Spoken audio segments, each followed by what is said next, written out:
New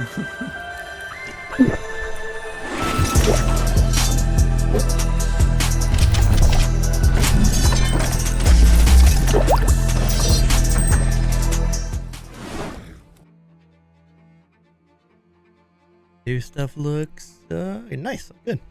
They better be ready, says Raining. Let's go.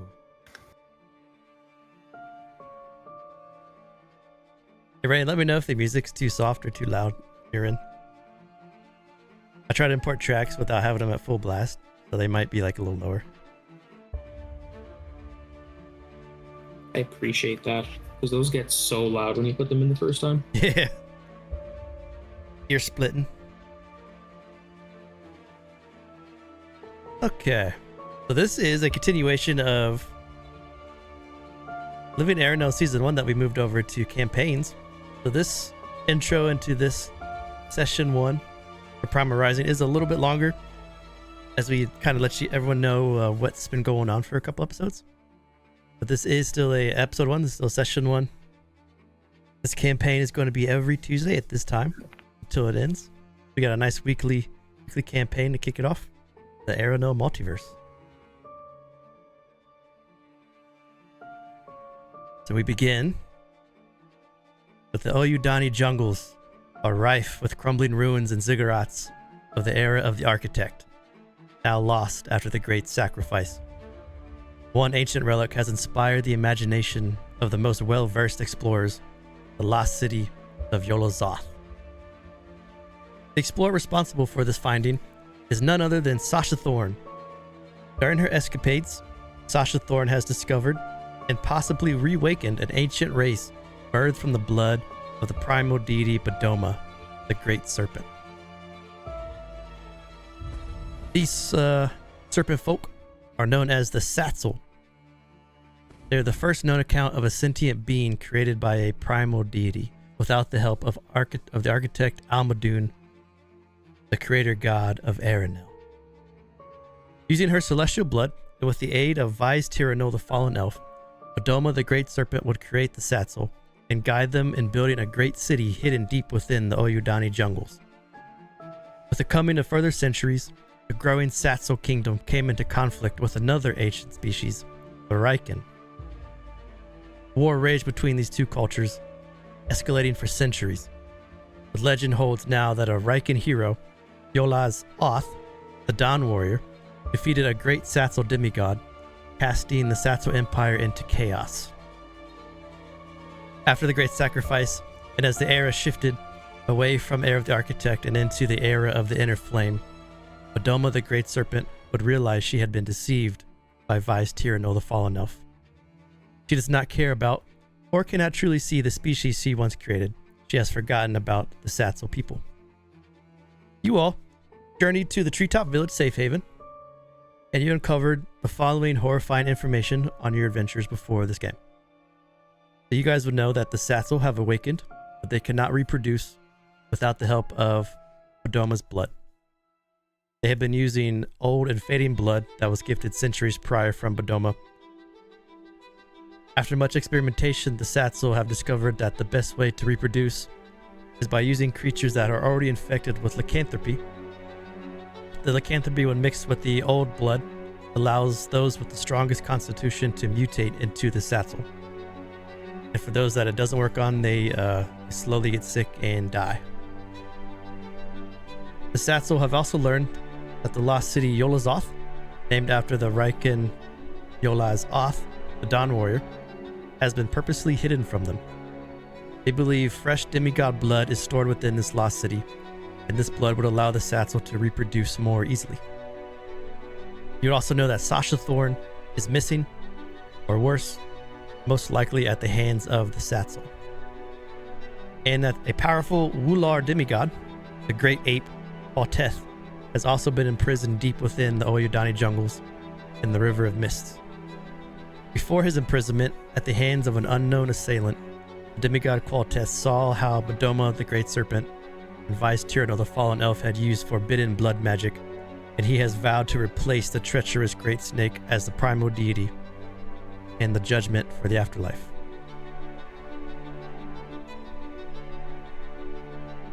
a brave group. Let's jump to a map here.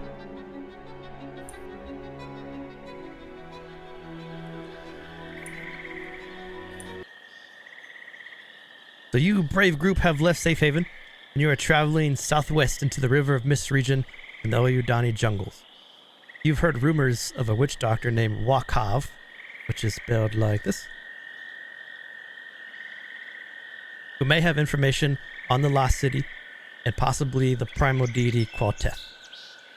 It's been a little over a week since you've left Safe Haven's comfort. You've just broken camp, and you're continuing your trek onward. And if the guide's notes are correct, you believe you are coming close to your destination, the small tribal village, Magani. Although it is early in the day, the air is already thick and humid as you navigate the maze of trees. Well, I think we do a quick little introduction so you guys can let everyone know what you look like if you want to introduce your characters. I'm going to go alphabetically. This starts out with Bulu. Bulu. Yeah, Bulu is a Wular. Specifically, he is a Tarsi, so he's a little bit shorter, but has some pretty long arms. He's about 5'5", and instead of what you traditionally see in a humanoid, his hands don't meet at his waist; they meet closer towards his ankles. The art is pretty apt. He has some brown fluffs and tufts of hair with some golden shine on them. He's currently walking with a little grass leaflet in his mouth, and he's wearing what looks to be some traditional Wular garb. Next up, we have Erlem. Yeah, Erlem is a horned tad who seems to have quite a bit of armor on him, more of a front-lining combat medic with a medic pack as almost like a fanny pack to the side. Very much decked out in more Fey or Feywild type of armor. It spends quite most of his recent time in the Oyudanyi jungle. Next up is Oranki. Oranki is a Farsi Wular as well. Kind of got abandoned as a kid and grew up by himself, learning the way of the druid. Does have somewhat of a temper occasionally. And yeah, that's really about it. And last up, we have, I must pronounce this wrong, Saipha Benedette de la Fontaine. I get it right? Saipha Benedette de la Fontaine. Got it? You just say Saipha. She's kind of an has a bit of an erudite look to her, mixed with just a human with kind of an erudite look to her, like kind of deep red hair, and the main kind of contrasting thing is that while she looks very scholarly, she also has kind of pieces of her garb that would suggest creed or religious origin. All right, so the four of you just broken camp. It's a hot, humid, sticky summer day. The sun is just rising up. Is there anything you guys want to talk about as you venture into the jungle? Real quick question for you, Bruce. There was kind of some information we had learned in Ellie about kind of like the status of what's her name? Princess? Sasha Thorne? Like Sasha, yeah. Oh. Is that still known or is that different now? It's still known. Okay. All right.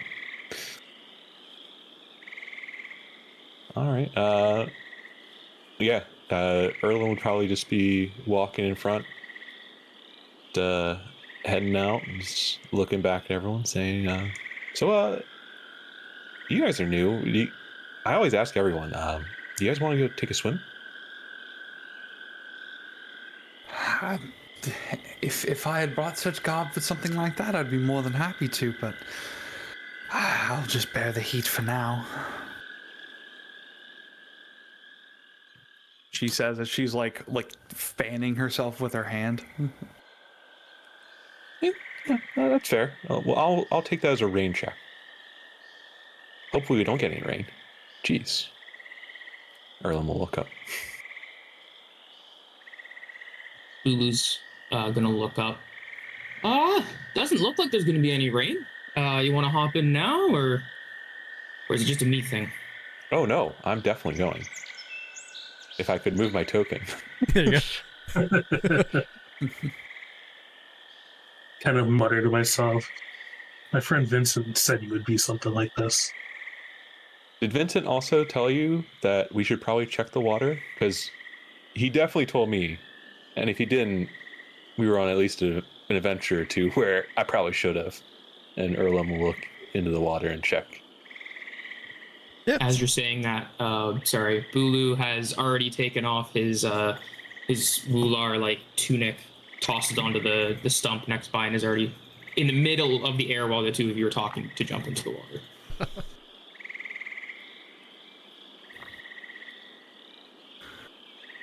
The water's about 5 feet deep.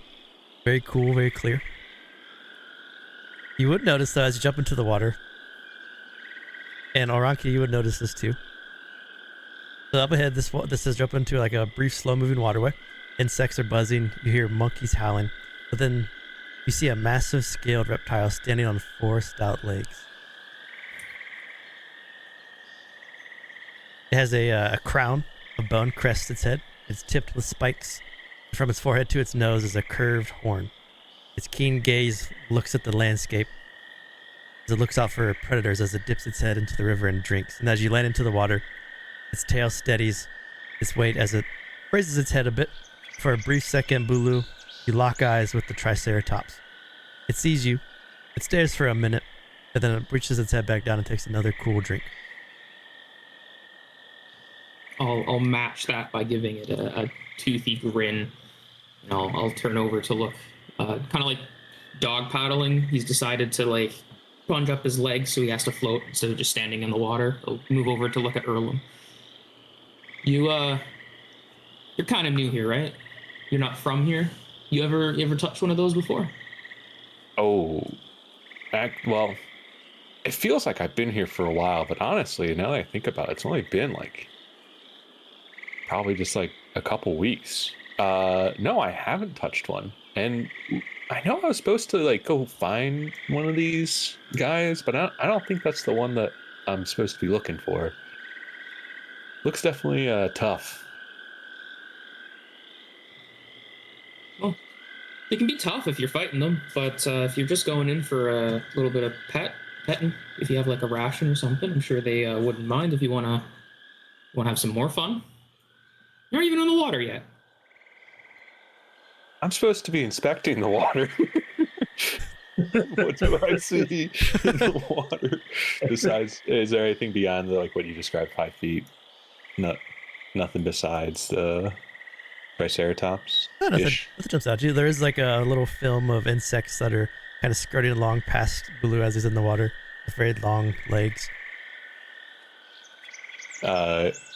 Erlem wouldn't jump in. He'd kind of just like glide in and just start like kind of floating on his back as long as the chainmail doesn't weigh him down, and just say, do you think that one spits acid? Because I've seen one and it's much smaller, a little bit faster, and they're mean, just spitting acid all over you. Not these ones, no. These ones, if you're nice enough, they'll actually let you ride them. I've never seen them spit acid before. The Triceratops lifts its head out the water, slowly begins to walk down the bank. As it does, you can see a couple more Triceratops walk into view, following which you presume is like the leader of the pack.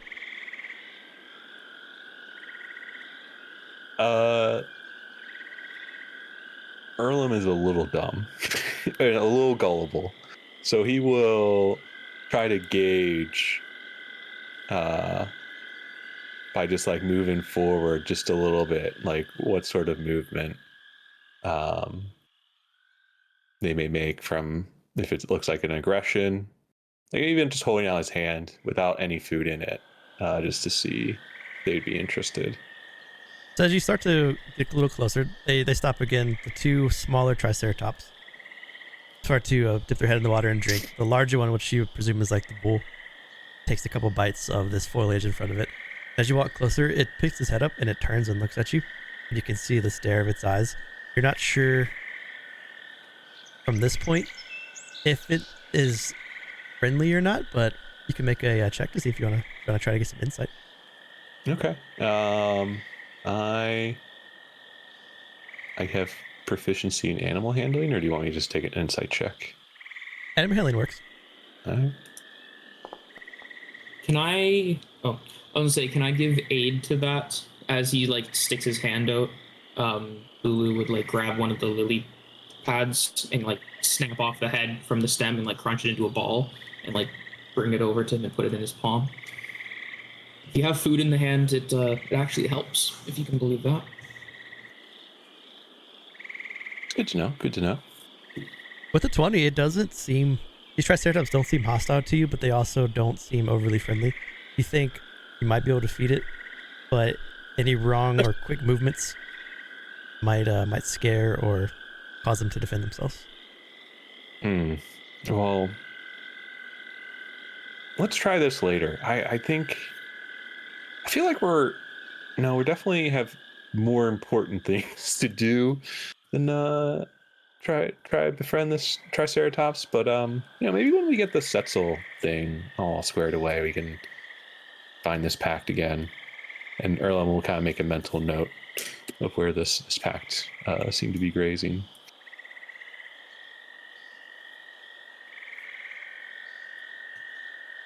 I guess that makes sense. They did say that you were kind of like one of those leader types, all about the job and all that. So, all right.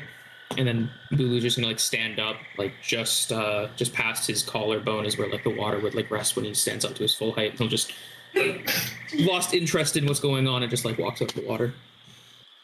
Oh man, Erlem did not want to hear that.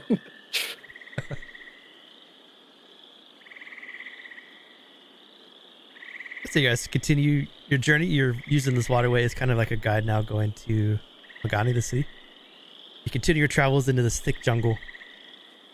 The canopy finally gives way a bit. And you see a blue sky and the blinding light of the midday sun shine through. It's a sight you haven't fully appreciated in some time for this. The jungle is so thick you only get brief glimpses of the sky above. Before you lies a large clearing. And at first you welcome the sight of pineapple fields and palm orchards, which are growing unruly on the jungle's edge here.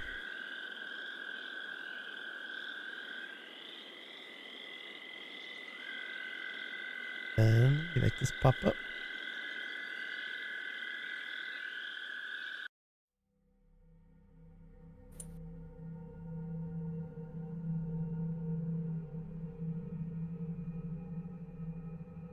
All right. So right at the so you're at the edge of these pineapple fields and these palm orchards. You also see across from it a city ravaged by time. You see a courtyard.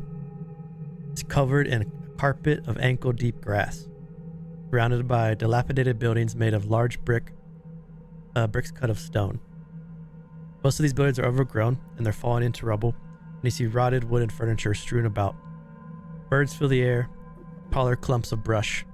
Here and there you see small furry creatures which leap from branches, and they scramble about this forgotten town.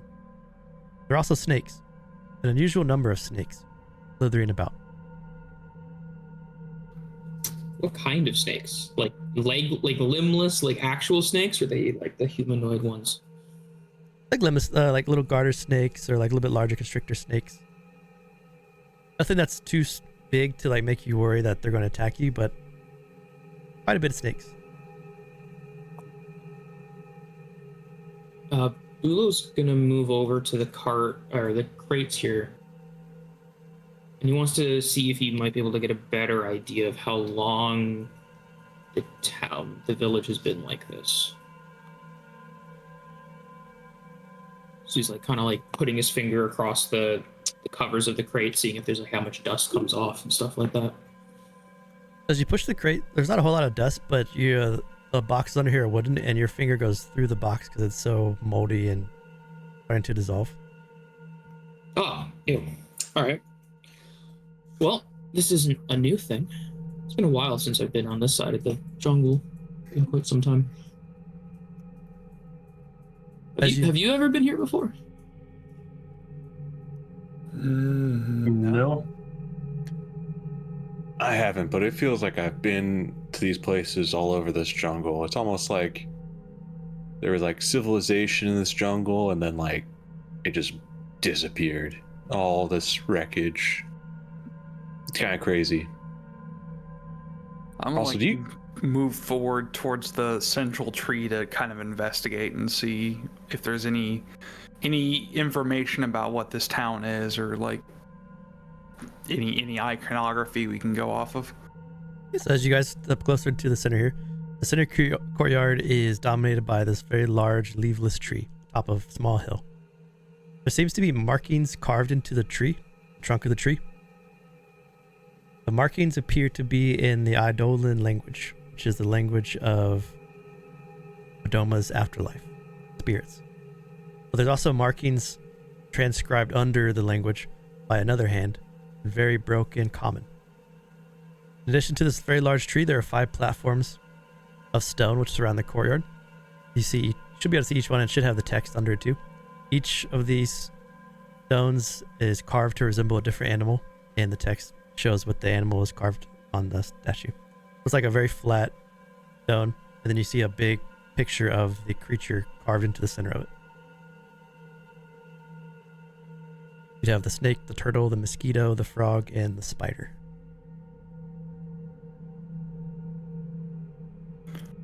I'm gonna kneel down and like look at the frog kind of platform and see if there's any way I could glean just how old, or if there's any more information about like the age of this town from that.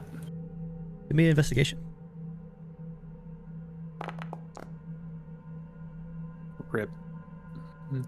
It's hard to see how old it is, but you do notice as you get close to this and you look down, the frog itself in the statue, or the frog itself in the stone platform, looks like it's not attached to the stone. It looks like it can be like pushed or pulled or moved in some way. I'm gonna try to jostle it to the side to see if I can like just how far I can move it. As you reach down, you try to push it around. Now that you've touched it, you notice that it doesn't go left or right or up, but it looks like it can be pushed down like a button. Oh. I believe these might be buttons. That one looks like a frog to me. No, I mean like the platform that they're on. Those buttons are too big to hold up your pants. I mean a button like a switch. Yeah. Okay. All right. Yeah. Sorry. No. I think that was a good clarification. I didn't want us to be like on like a different page or something. That would have sucked. Either way, I wonder if maybe we can find something special if we can find the order that we press these, and I don't know, maybe something good will happen. Well, that one there looks like a snake, and the other one there looks like a turtle. You think they want us to like push them down in like our in order of like most favorite to least favorite animal? But who's most favorite? Yours? Mine? You found out their buttons, so I guess yours. Unfortunately, I do not believe that that's... I'm sure there's probably some kind of maybe religious or cultural significance towards this, or maybe something as simple as, I don't know, which creature eats which. Maybe it's like tied to this tree, man. Like, what if it's the animal that killed this tree? How does a mosquito kill a tree? I don't know, but like it could maybe burrow in like the branches, right? I don't know how mosquitoes work. If we know a mosquito can't kill a tree, we don't push that button. That's it's true. Clearly not the mosquito. Turtle could have done it, ate all the leaves, and then it like, you know. Mm-hmm. And at that, Bulu is gonna walk over and he's gonna click on the turtle. As you, you walk over, you push down the turtle. As you push it down, you hear a faint click, and then it comes back up. You pause for a minute, but nothing seems to happen. I was hoping for a turtle to come out. I'm a little disappointed. Giant turtle roll initiative. Join the party. That's our new Yeah. party companion, is turtle. Well, noticing that it clicked and then came back.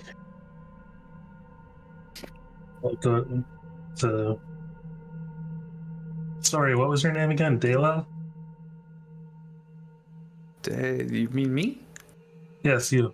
Saipha. Ah, okay. Why don't we try your theory of what would eat what? Then I would guess the order would be mosquito would be eaten by a spider, would be eaten by a frog, would be eaten by a snake, would be eaten by a turtle. I'm pretty sure frog is the top of the food chain here. And Erlem says that without much enthusiasm. Just give him a quizzical look. Maybe we're supposed to like... Yeah, I mean, we could try it. I think that might work. All right. Well, I'm already over here, so you guys push the other buttons, and then I'll click on the turtle when it's all ready. I'll push down the mosquito then at that point. As you push I out the feel like- mosquito, you feel the button go in and then come back up. Oh, I'm telling you, it's Mosquito's most the favorite to top. least favorite. My favorite's a snake, and then he's gonna go over and he's gonna push on the snake. When you push down the snake button goes deep inside, and then you hear a the ground shakes with a single mighty heave. A large paving stone surrounding the tree rumbles and drops a few inches into the ground. Whatever you're doing, it seems to be working as the stones descend in front of the tree incrementally. You make the first stair. Huh. Snakes Well- are your favorite? I didn't think that was gonna work, but I guess we'll keep going on that train. I would say if I had to put all four of them if I could see them all right now, I think my next favorite, as much as I like you, Erlem, I'm gonna have to go with the turtle. I love turtles too. They're definitely my second favorite. Bulu's gonna walk back over and click on the turtle button. As you push the turtle button down, you feel the button go in and then come up, and as it does, you feel the release and the snake button turns off in the floor, which was going down a couple inches, rises back up, closing the stairs. Maybe turtle isn't my favorite. Second favorite. How did you push the snake button? Maybe it's like how we push it. Like frog, we might have to jump off of it. Mosquito, we like blow on it or something like that. Well, my lungs aren't big enough to blow the mosquito one down, and I don't think I snaked the snake button. I think that was kind of just like a open palm, almost like a turtle shell. So if anything, I turtled the snake. Mm. Well, knowing that snake is the first in the order, the rest is just permutation. I'm sure we could just brute force it. As Saipha says that, I'll click on the snake again. And like right after, I'm gonna step on the frog. As you push down the frog, you feel a click. And as you do that, the ground, which has now come back and dropped the first stair, is going to drop the second stair. However, as it pushes down the second stair, squeezing itself out of the slowly opening passage is a bundle of vines in a very large bulbous pod.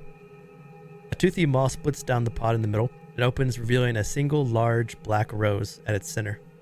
The rose blinks at you, similar to a great blinking eye, and emits an eerie purple glow. It's going to rush at you with surprising speed. I'm going to pop out right here. Roll initiative. I refuse. A Doom those creeper. Oh, this is a Fun. cool carousel.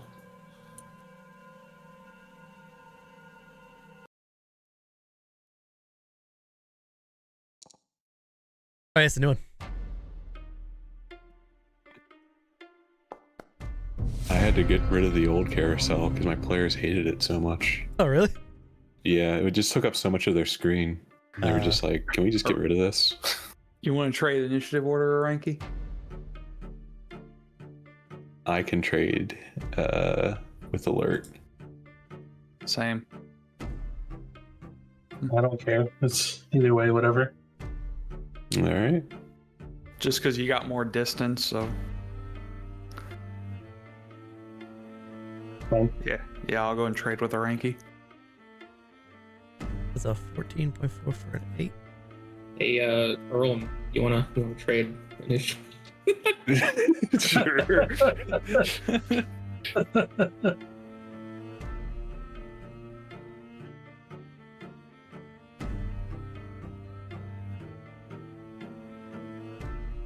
All right. So this Doom Creeper has come out of the 2 steps, which isn't fully lowered yet, but that's the hole right here. It's crawled up out of it. It opens its basically like a man-trap mandible, and inside you see that black rose, which is glowing purple and blinking at you.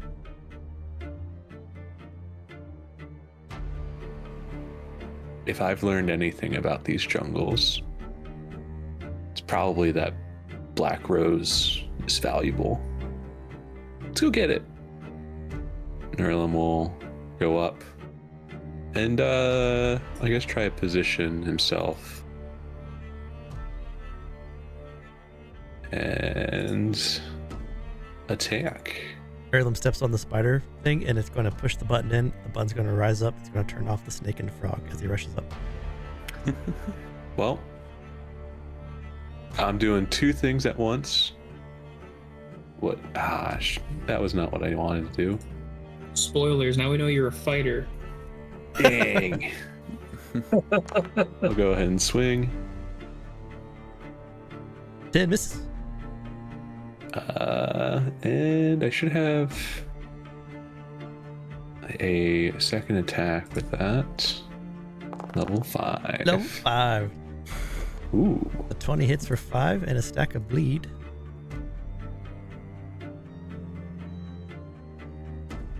Alright. That will be my turn.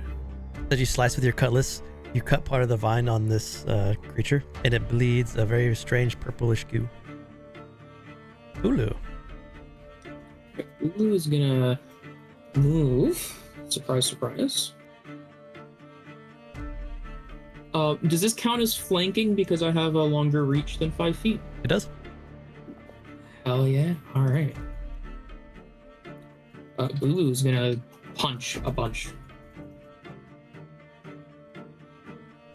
Erlem, the I don't have spider. permission to unarmed. That's weird. Can't punch? I can. I just when I put the macro on my hotbar, it said not allowed to, which is very funny. Let me do something for that. Mission controls. Rerolled a 1 into a 1. That's all. Macro. Okay, should be good now. The 9 will miss, but the 24 hits for 4. And then I'm gonna bonus action do another arm strike. Sorry, I've never played a monk before. Reading my class. I mean, I hear it's helpful just to roll all your abilities just so everyone can see them. That's what I've heard.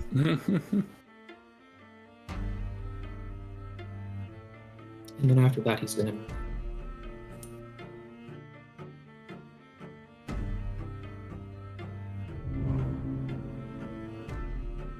Oranki. Let's see.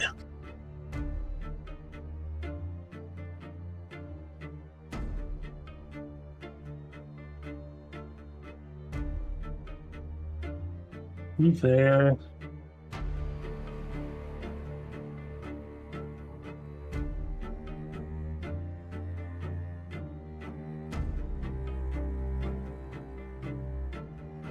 What do I want to do?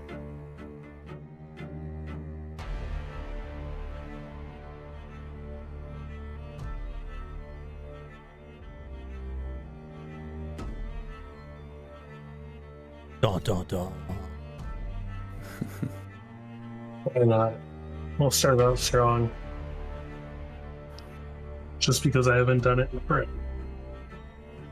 Country animals. What you making? We'll make 4 apes. Wait, let's see, how close do I have to be within? Is it 30 feet?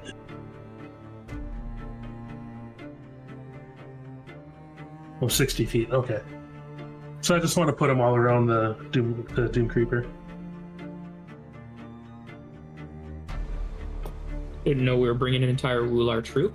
You should be able to move them too. Okay. And con. Alright, so then they're all gonna attack.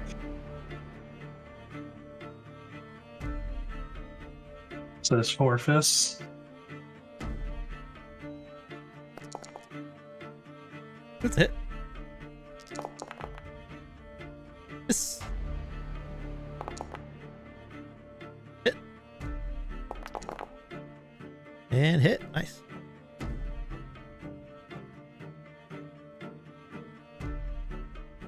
So in my turn. Oranki steps over.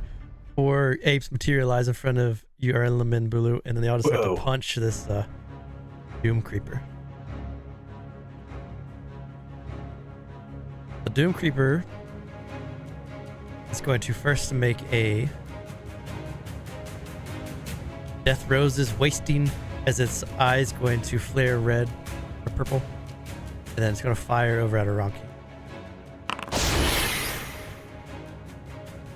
Oranki, give me a con save. Success, you're good. Then the Doom Creeper is going to make a Decaying Vine swing at Erlem.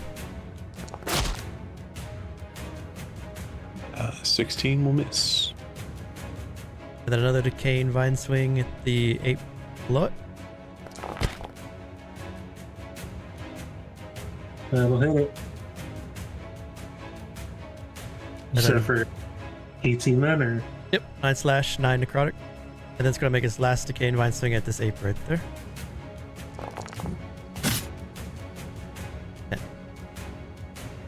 Nope. Saipha. All right, I'm gonna go and like stand next to Oranki, knowing full well he's big guy, and I'm gonna have big guy take big hit. And I'm gonna go and cast Mind Sliver on the Doom Creeper. I'm basically gonna like rip.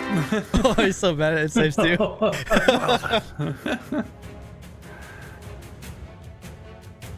Apparently, it is not affected by visions of its own death in another timeline.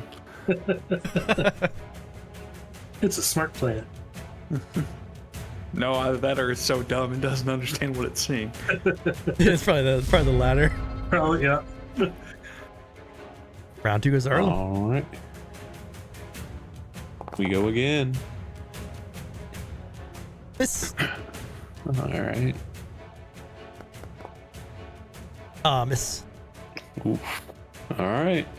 And because it's large, it still would have gotten the +2 for flanking. Yep. Or do I need to move down? Okay. All right. Yep, 12 and 10 It's- both miss. It's okay if you don't hit. You did just see 4 apes materialize half a second ago, so I I'd be think- pretty shocked too. I'm surprised there isn't a stone down here with monkey. I think the monkeys killed the tree. Like that. I think we're onto something. Bulu is just going to do 3 more quick unarmed strikes. The 16 hits, the 14 and the 12 both miss. Alright, we'll take that. And then Bulu's going to move again. Long range punches. Yeah, he's going to, like... Doesn't want to be hit by whatever that beam was. So he's going to dash around and hide behind the hill. Goes to Oranki.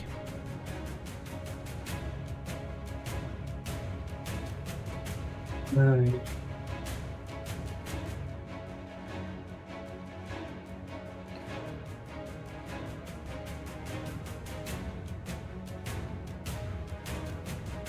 Let me see this quick.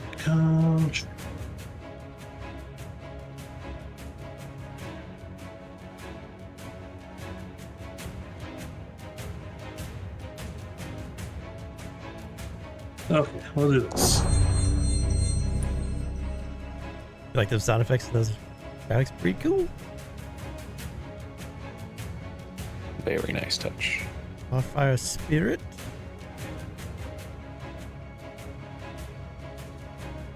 Should be popping up here. Oh shoot, Bulu's. Oh well, whatever.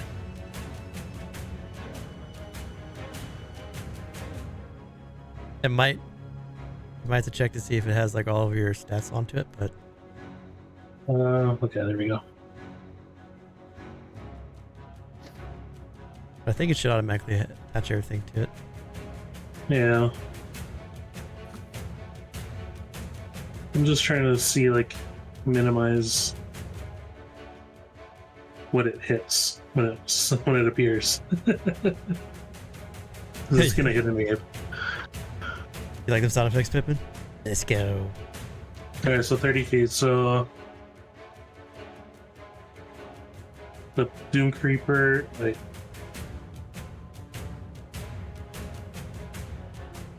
oh. The Doom Creeper and these two apes have to make the dex save. Okay. Or we'll do Or take 5 fire, yeah.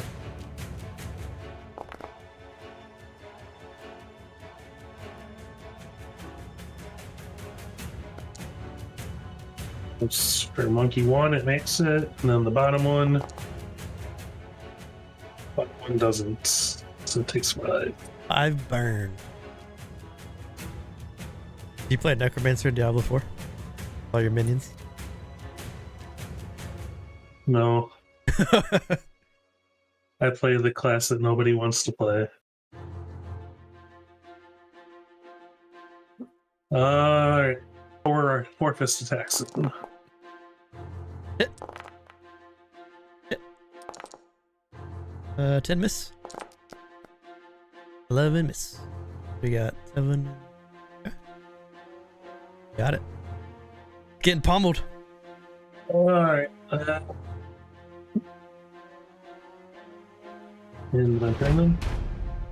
Doom Creeper. This time it turns its blinking rose eye towards Bulu.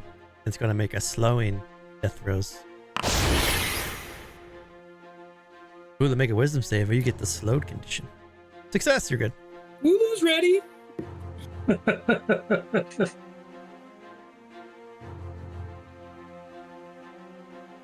Alright. This is honestly terrifying because the more you miss, it just means the next fight we're gonna get absolutely smashed. This first one is a decaying vine at Erlem. Ooh. Oh yeah, that all hits. 12/7 necro. Okay. Is that And the bottom right ape? I was gonna. Oh, go ahead. You did something? Oh, Buckler got you. So 7 cold damage back. As you I'll deal take cold damage to this Doom Creeper, you notice that the Doom Creeper recedes into itself a bit and that the cold damage does more damage than you thought would happen. Ooh. You said the bottom right ape? More. Yeah. Hell yeah, that one. Oh! Really? Bruh. Hey, at least it's wasting it on those Yeah. instead of us. Early, we don't want that crit? You sure? I'm pretty sure. I'm pretty sure I've been dead. Obviously, this creature's too stupid to realize the power of time, so want to do things the hard way. And I'm gonna go and cast Magic Missile. Nice. Give me a 2 more defense. Yeah. Yeah. Pew pew pew. 10 damage. Laser beam. And I gotta give the Doom Creeper a bleed damage. Got it. All 3 magic missiles slam into it. It's looking a little hurt, but it still seems pretty healthy.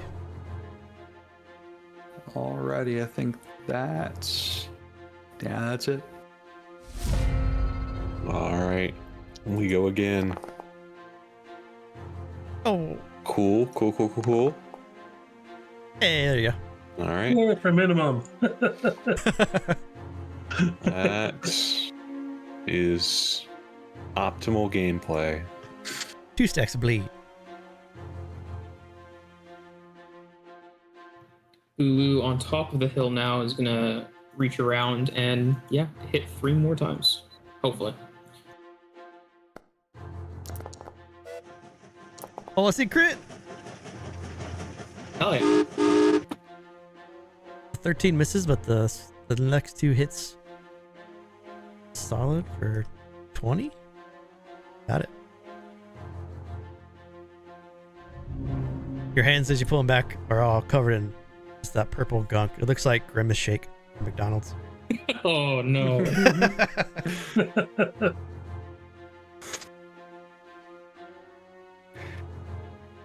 All right.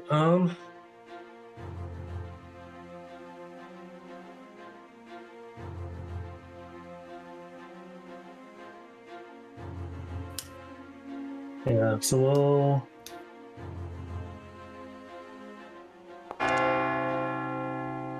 Roll the dead dong. Yeah.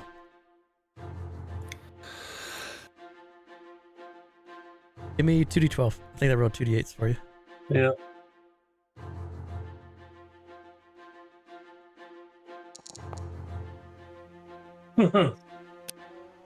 Ouch. All right. We'll fist it twice. Yes. Aww.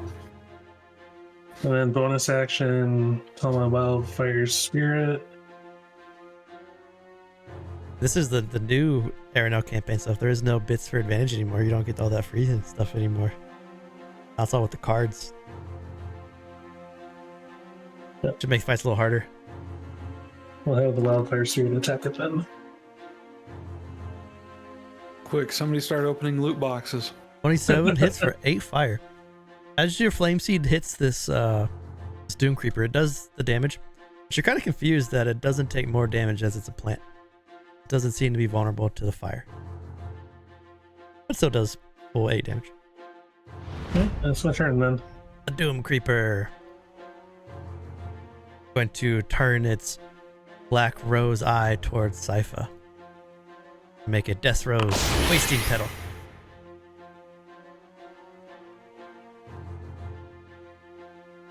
Give me a con save. Con save. There. Yeah, I was scrolled up for a second, so it wasn't. I am going to do some timeline shenaniganery and fucking roll again. Hey. There you go. There Yes. we go. So another timeline's me just like pops up and fucking takes the hit.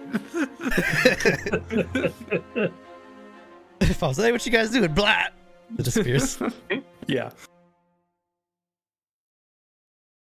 The one's going to be at Erlem, then 2 more at the apes. So the first one's at Erlem, Cane Vine. Yeah, I'll hit. 9/5 Necro. This one's at the top ape. Oh, This one's at the bottom ape. yeah, that wages that one out. The bottom one? Yeah. Right. Goes to Saipha. Seeing that it kind of withered up on like finding on like the ice, I'm gonna go and cast Mind Sliver again, but this time give it a vision of like being teleported to some ice like environment. Okay. Let's fail.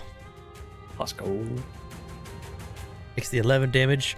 It's looking pretty rough now after that Mind Sliver. Erlem. Nice. Perfect. Okay. All right. Top tier gaming. That's what you tune in for, folks. Top tier gaming. High quality rolls right there. Yeah. What do you mean the session was only one fight? There was a lot of Erlem. tanking, not a lot of spanking. Can I get up from here? This is the first combat of the campaign. Can I get better? Would probably help if you stop getting hit. And Yeah. Bulu's gonna run on over, do a quick check up, make sure you're okay. Realize he can't help if you weren't okay, and then he's gonna punch the Doom Creeper. That's it. With the power of friendship. I crit your ass. the Thomas is in control. All three of those hit. All right, and then Bulu's also going to use the Tavern Brawler feat. And I'm going to use Shove to push it 5 feet away. You want to go this way or up? Yeah, that way's good. Okay. Give Erlem the chance to reposition if he wants to.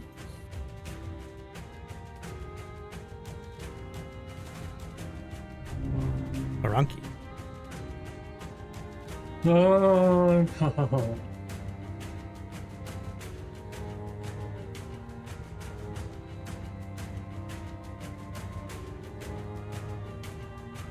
What do I want to do?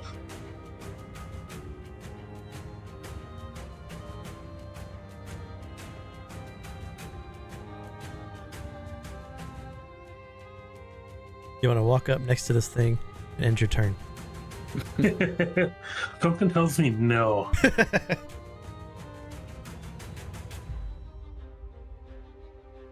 I will walk up though and be like, good try.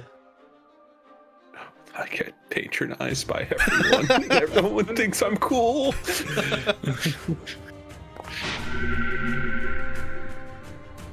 Okay, thank you. 14 healing to Erlem with the cure wounds. Yep. I'll I take feel a you- couple of steps back. Ape swing. Hit. Why didn't that crit? Oh yeah, roll another d6.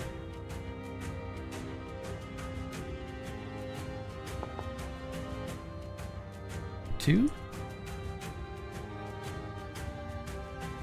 Alright, then I'll tell my wildfire spirit to take a 5-foot float back. It'll swing at you when you do. No, can the wildfire spirit take the 5-step? Or can it not? Oh yeah, you want to it- do the... Yeah, you can do that. Talk about the Yeah. side step. Yeah. Yep. So it'll do that. Hoping that this thing doesn't have reach. And That's a hit. that again. That's my turn. Barely alive, the Doom Creeper is going to look over at Bulu this time and then make a Death Rose slowing petting.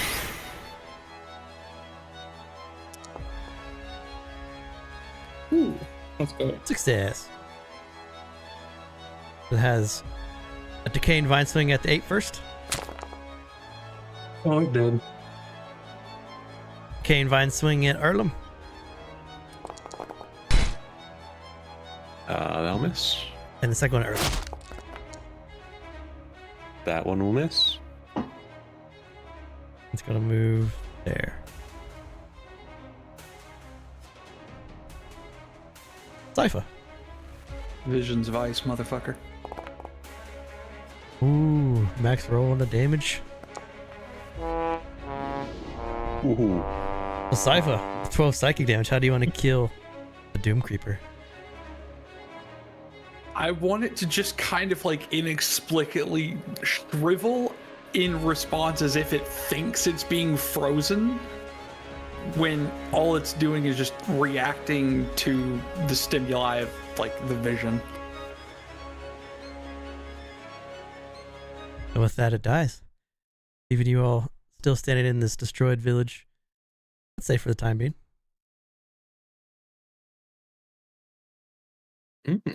Whew. Is everyone all right? I think I'm getting used to this shield.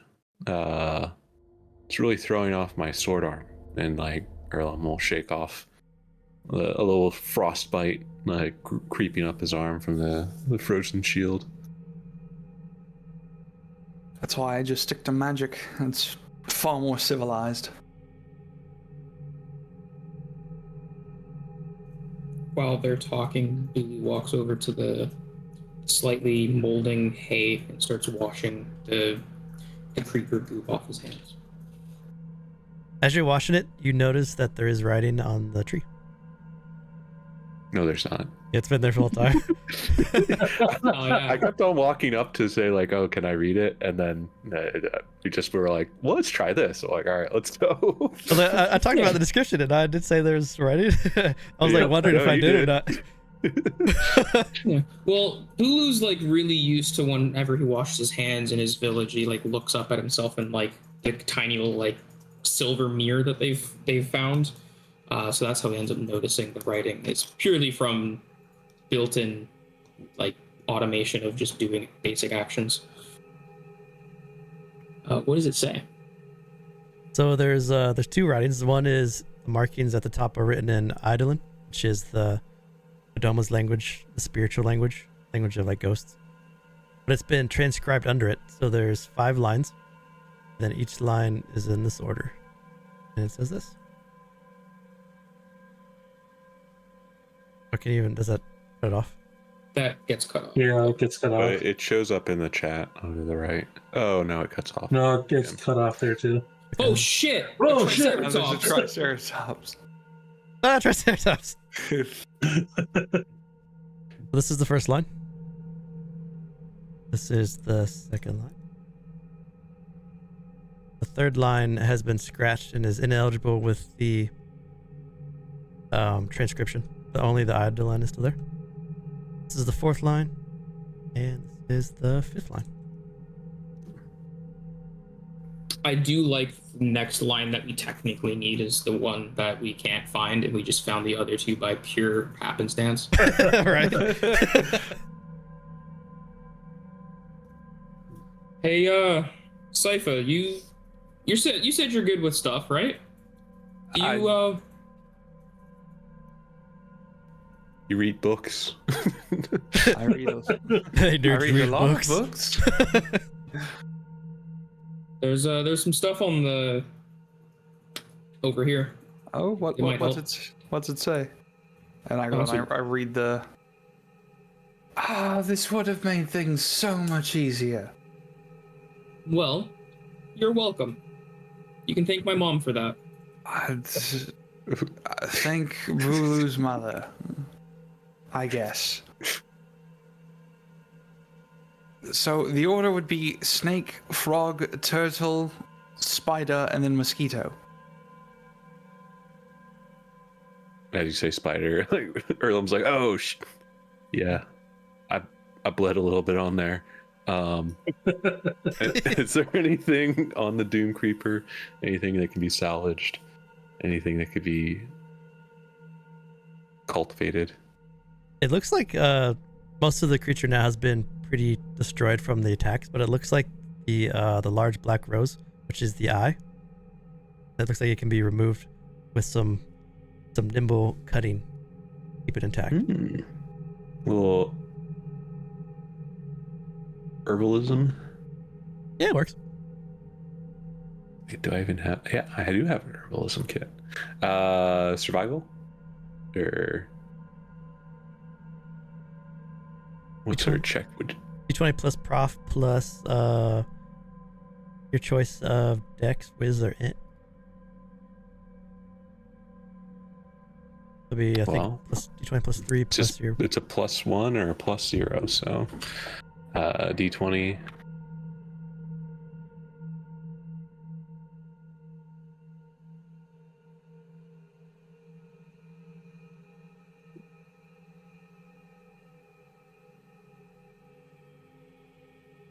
So it's basically a saving throw. It's like a skill check. Whoa, why did it switch to D10?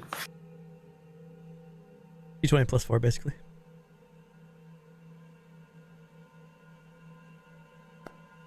There we go. 15, okay. So you guys watch as Erlem pulls out. Do you have like a skinning knife, or like you have some kind of, or do you use your cutlass? I do have the cutlass, but I would have had an herbalism kit. I don't know if herbalism kit would have like a small, like pruning shears or something like that. That works. You watch as Erlem pulls out these shears, opens up the maul, puts his weight on one side, puts his foot on the other side to really get a good opening. He takes the shears and he carefully cuts the large black rose eye from the Doom Creeper. Go and add that to your inventory. Okay. Never know when stuff comes in handy. Cool shit over here, guys. Erlem, we've already beat it. Why are you hurting it more? I don't think it's feeling anything, but maybe like, I could fashion a hat instead of like a feather. I could have this like eyeball coming out. Pretty cool. As you have it in your hands, you move a couple petals out of the way and you can see it's an actual eye with an iris. Yeah. I was really hoping you were going to say you move a couple of these around and you find a hat. That would have been amazing.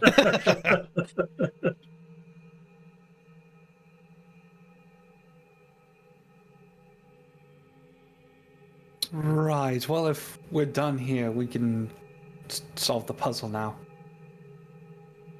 I'll push the turtle. So, already buy it. Well, I'll go and press down on Snake first. Just like Oranki, before you it next? rumbles. Then you, Bulu. As soon as Frog is pressed down, Bulu's gonna hit Turtle like it's a race, and he wants to check his time. Then you, Erlem. And lastly, Bulu. Spawns 3 Doom Creepers. And as each time you push a button in the correct order, another stair appears. And eventually you see this 5-foot wide staircase that leads down into the dark. You can see about 30 feet down. As you look down, you can see that it kind of curves to the right as it goes deeper underground. There seems to be no light. Well, Our only weakness. that's a problem, guys. I don't see too good in the dark. And I kind of need both hands as he holds up a sword and a shield. Don't worry, I have a solution for that. I'm gonna go and cast dancing lights. Oh, Oh, Nifty. that's good. Because not too fond of fire. I'm already kind of like that spirit over there is freaking me out a bit. So I wasn't gonna offer a torch. So that's good problem solving. And I'm just gonna have each of them follow like everyone but me. Okay. So let's give everyone like kind of like a mini torch. Yeah.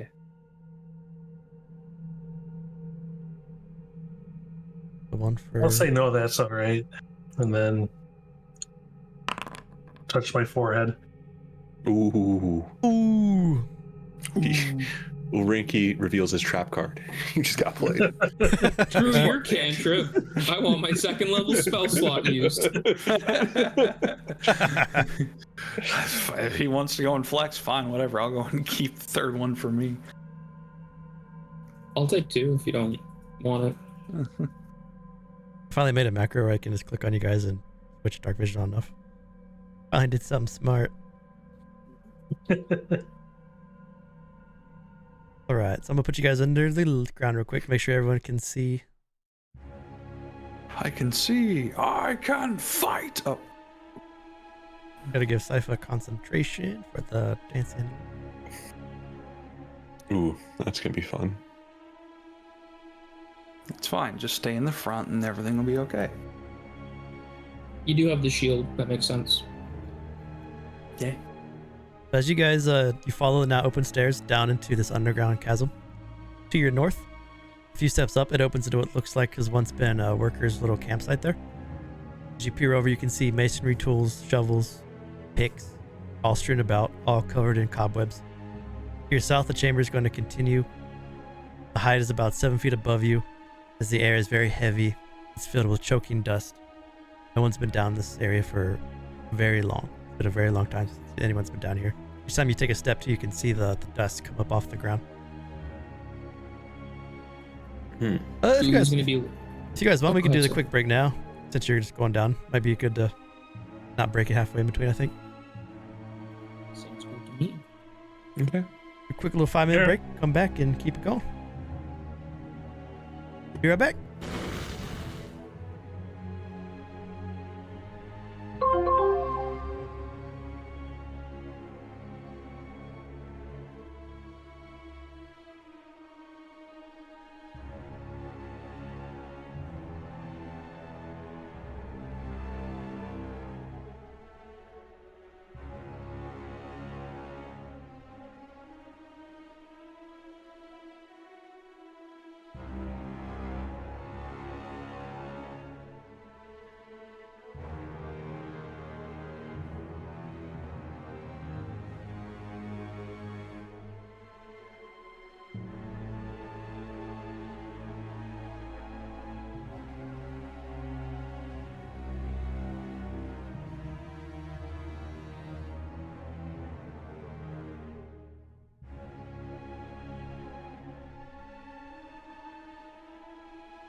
Almost back.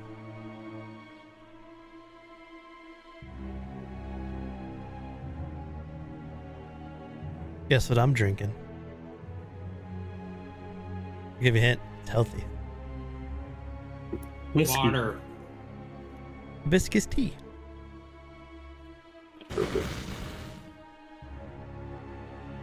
All right. I do have a. I don't know if I talked about. I bought one of them gallon jugs that has like notches for when you have to have a drunk by every time, like different times a day. I've been doing that for about a month now, and I feel so much better. Just in general from drinking so much water. It's great. Someone who is always drinking coffee and beer. Mm-hmm. Yeah, I bounced to a lot of water this summer, and oh my, it's been doing wonders. It sounds so silly, but Healthy life. All my homies hydrate. Hydro homies. All right, so you just found this strange opening under this tree in this destroyed village on your way towards meeting with the witch doctor. As you step down, it is dark. But thankfully, you have a dancing light over each of your shoulders from Saipha. What would you like to do?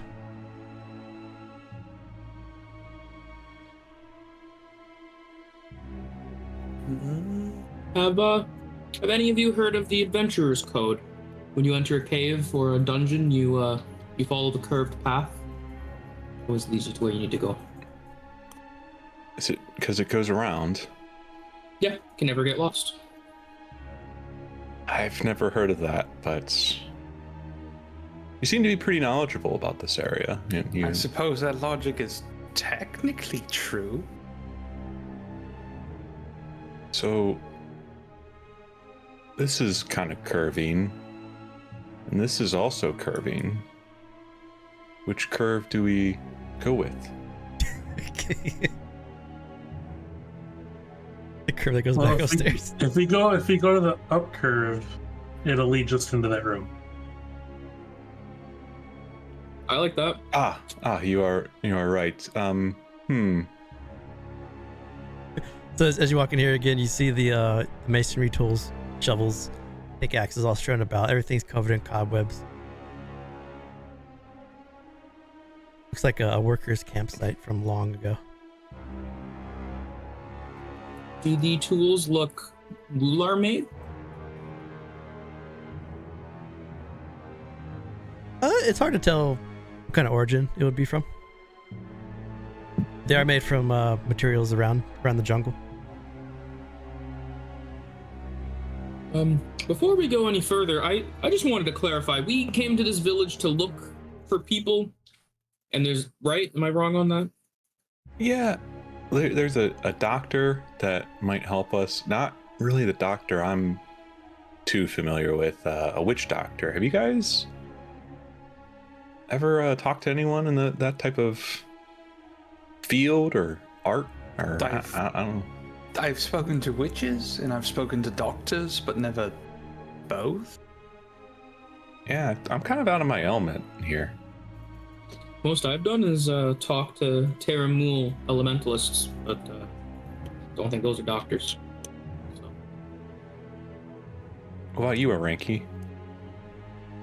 No, I don't really talk to many people. I'm kind of picking that up. All right, this one's the next curved hallway, right?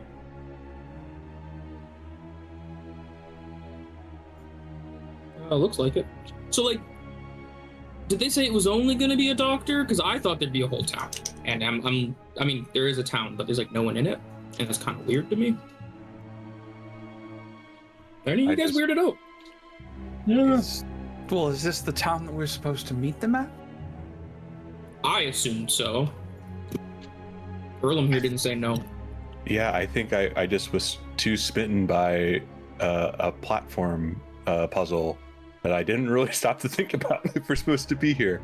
I'm also very smitten by Oranki just carrying his dog around. That's awesome. I took out the walls of this little path here because it's weird, so you can just like walk through it. It's like really hard to navigate the 5 feet trail that's there. Well, what do I see here? or wall clipping? Yeah. You should be able to just pass over it and get through. Just a quick T-pose. I'll be right there, guys. We go in no clip and boom, right into the back rooms. So as you guys step into this area here, the underground passage is going to open wider and the floor hardens. And you see pillars holding up what was once a room to what looks like be some sort of well done masonry. There appears to be writing here of some kind. It's the same language, the Eidolon language spoken by souls who wait for Bodoma's judgment around the parts of the stone on the floor. You also notice a crack in the western wall. You see a little bit of light shining through. And then to the south, the cave continues on. You might be able to peek through and see a little bit in that room.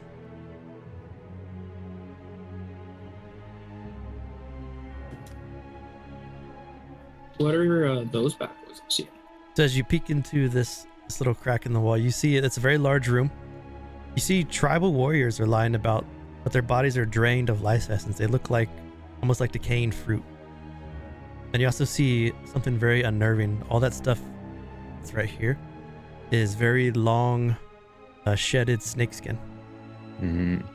So, you guys remember like 5 minutes ago when I said snakes were my favorite? Turtles are on top now. I've changed that. They're pretty cool. What made you think that? If you take a peek at the hole, it will reveal all kinds of snake secrets. No. There's like a lot of them, and it looks like the roots of a tree are etched into the ground, but they have snake heads or something. Yeah, they're pretty.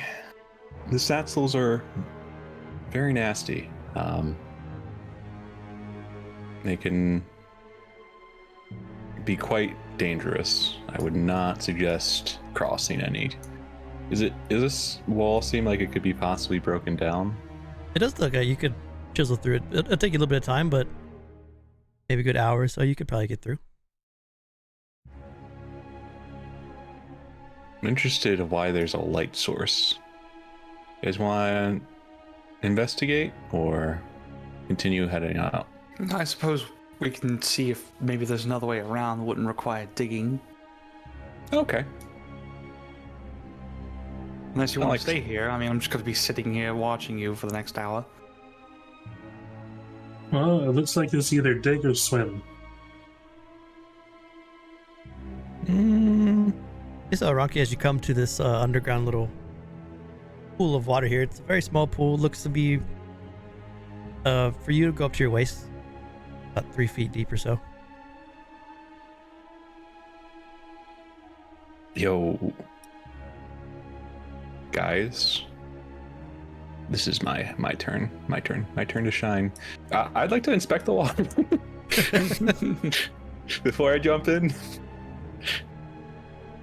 Yeah, 3 feet deep water, pretty clear. You don't see anything that alarms you. There's a little bit of algae on top, some spots, a bit of film. Oh, but I thought it was gonna be deeper than that. Okay, 3 feet.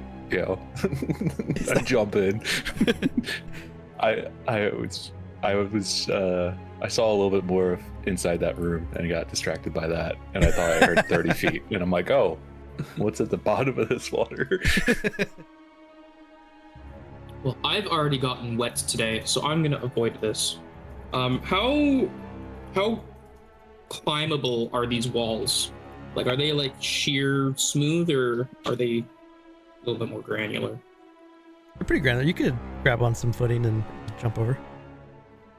Oh, I'm just gonna climb it like a spider, Yeah, you just can do around the wall. that. That climb feat to work. Yeah, I got 50 climb, so. Oh yeah. Bulu scurries over. Erlem, you walk through, goes almost up to your waist. You walk through the cool water. And you can see there is two paths. One goes to the west, and the one goes to the south. The one to the south narrows a bit, and you have to get like squeeze your stomach in and kind of shimmy through it like Indiana Jones. Get to the other side. Now this water is pretty refreshing if you were. It's too hot outside. It's a nice little break, nice little cool off moment. Hopefully the rest of this cave is like this water. And on that suggestion, I'm going to click my heels together like Wizard of Oz and fucking fly over it. The winged boots. I don't know if I can trust this group. Erlem just says to himself, how do you guys stop? I feel like, okay, maybe there are people who just don't like water. I don't know, man. And he's just muttering to himself. I was in the water earlier. Don't. What do we say about turning hallways, turning walls? Follow them. Follow them. That's what I was told. So Erlem, you come up to another pool of water. This one is much shallower though. You can walk through it up to your ankles, but you see it leads to almost an altar of sorts. There's a statue made of stone. The statue looks to be of a Riken, the long neck dinosaur, humanoid dinosaur. From this vantage point, the Riken looks to be dressed as a warrior or someone of importance. You can see he's holding a sword in his left hand, a shield in the right hand, and the shield has the very easy to distinguish insignia of a sun rising over the jungle.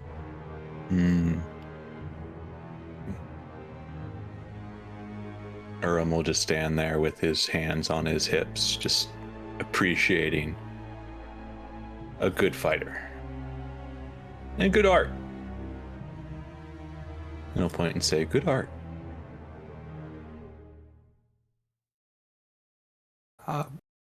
What art are you talking about? Oh, that statue. I found a way for you to jump over. You don't have to, you don't have to get in the water.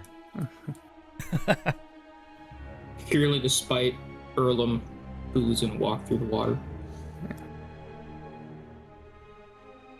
Going up to the statue, is there any way I could know who it's trying to depict?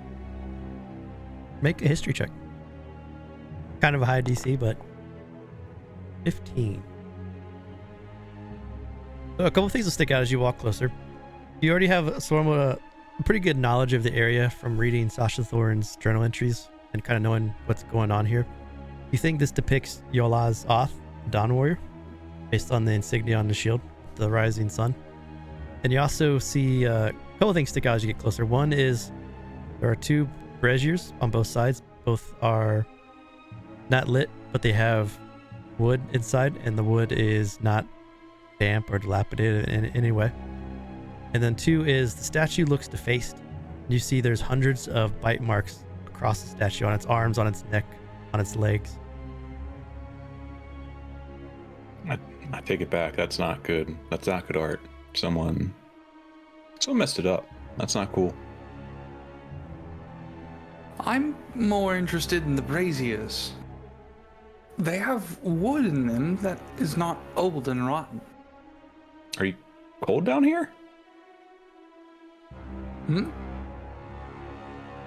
Well, maybe, I mean, there was a camp down here, right? Maybe they added wood recently. But how old's the camp? Camp was old enough that the crates just went poof when I touched them, if that's what we're talking about. I don't know if they're related. Then the fact that this wood is totally untouched is odd.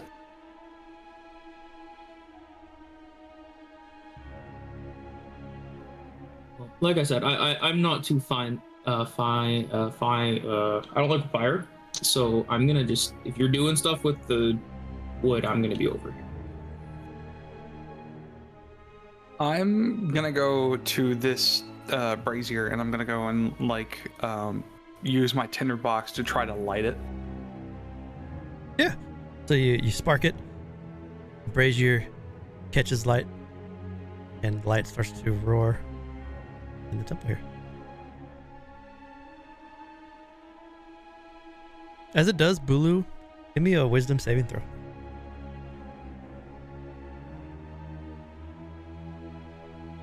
The dancing flames for a second give you pause, but nothing that you can't handle. I could have sworn I saw something in that fire.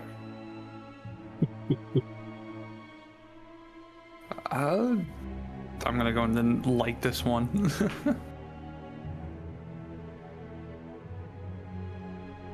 As you light the second light, the shield on the Dawn Warrior begins to slowly glow, and you can see it's almost like the fires coming off the braziers hit the shield in a way to looks like the sun rising on the shield as the light slowly rises up onto the shield. As it does, there's a small compartment in the middle of the statue which slowly swings open, and there's a brown sack inside. And as the brown sack emerges, the roaring fires seem to almost like gravitate towards Bulu as this is happening. Not that they leave the brazier, but they're almost like being pulled to him, like it's like a vacuum going towards Bulu. Yeah, nope. Bulu's gonna back off and put his feet in the water. I told you guys, we don't have a good time fire night. That's weird. I'm sorry to go and hear that. And I go and like grab the little brown bag. As you pick it up, you hear the clinking of coins inside. Ooh. It's always good to have a bit of gold. And with that, I'm gonna very quickly use prestidigitation to snuff both fires, just so Bulu's not freaking out. As the first fire snuffs, the second fire retracts a bit. As the second fire snuffs, it's almost like a low growl emanates through this chamber and echoes for a second. Just a and then fades away in the fire. Ooh, well, that was weird, wasn't it? It's certainly not normal. Inside is a sack with 600 gold. I think we just found someone's getaway money. Their cover's blown and they had to get out of town, and this is where they stashed all their money. This is weird. It would be a shame if it was appropriated for more noble means.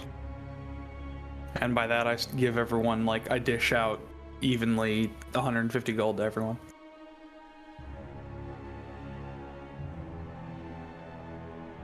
A good way to think of it is this was like a religious statue. This is like a tithe they've hidden inside the statue that you guys have found. We just stole from a religion. Let's go. I like my theory. DM. someone has a stash house. Could be that too. Yeah, you never know.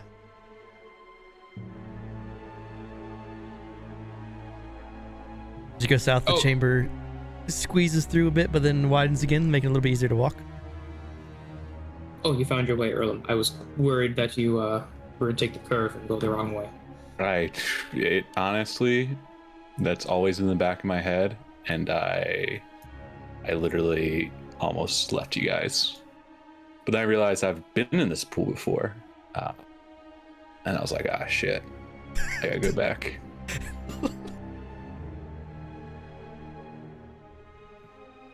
I'm glad you found your way. That being a tad down would have been a tad sad. It would. Are frogs your favorite? They're getting there. Okay. Because snakes went down and turtles went up, but honestly, in the last 10 minutes, turtles haven't really done much for me. And you found that those bonfire things. And as much as I don't like fire, you got some money, so you're up there, probably in second. Oh, cool. We'll have to do an animal bracket sometime and see which one comes out on top. You guys all down for that? Yeah, maybe. Okay. There's a couple animals I like, though. Yeah, if you don't want to, that's fine. I figure if we're doing watch on camp at some point, if we ever leave here alive, we can do all that while you're sleeping. It would be a good debate. I feel like that's a very weird bioessentialist concept. Okay. Yeah, I don't know what that means. As you come around the corner here during your conversation, you see this is a small web-choked enclosure which lies across from an opening into a walled room, which has been destroyed and opened here. You can see small little spiders scurrying across the webbing, but the webbing is so thick that it's hard to see if anything of note is inside of it. Then this room here, I can ping. There you go. This room has fallen inward towards you, or outwards towards you. It's a crumbling chamber. As you can see that from their vantage point is there's been almost like scales painted into the ground.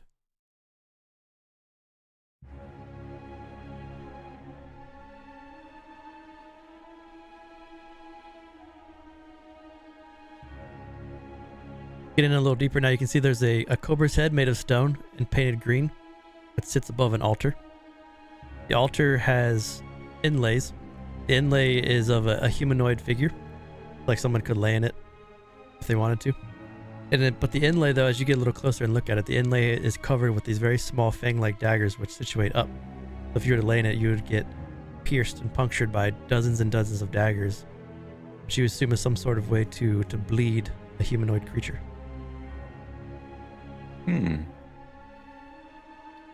When Bulu enters this room, because knowing what little he knows about the snakes and the lizard people, they don't get along. So he finds it very odd that these two shrines right next to each other.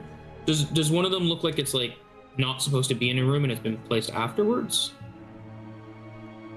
You would think that this room looks much newer than the one you just came from with the Riken statue. Okay. It's a turf war. It's confirmed. This appears to be some form of...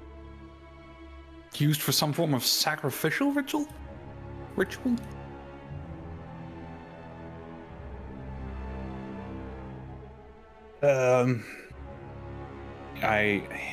Maybe it's odd because I had one experience with a priestess where she was like, hey man, you want power? Come get bit by these fangs. So it could be like a sacrificial, or it could be like something where you're empowered. Generally, all my friends said no to the power. So I would suggest not lying down in that in case it was potentially power. It's bad. It's not good. I have never heard a religious figure talk like that before. Yeah, there's just so much information in my head. I sometimes just shorten it.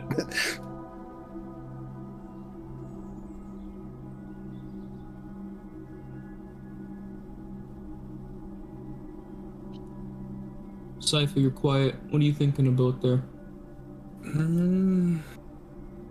I suppose I'm trying to find out what exactly this object is used for, because hearing Erlem's story, that could also be something that they use to convert, but that doesn't seem right either, because the stories that we've heard is that they take people who are infected by lycanthropy and use their blood to mix with the blood of Bedoma. So maybe this is what this is for, is it's meant to painfully bleed out lycanthropes. Huh. Well, I guess before we go any farther, if anyone's a lycanthrope, you should raise your hand so we know in advance, in case we get captured. Look, I had the opportunity to turn and I said no. Okay, so that's all I gotta say about that. Well, I guess that's a good sign. They're more likely to just kill us than capture us then.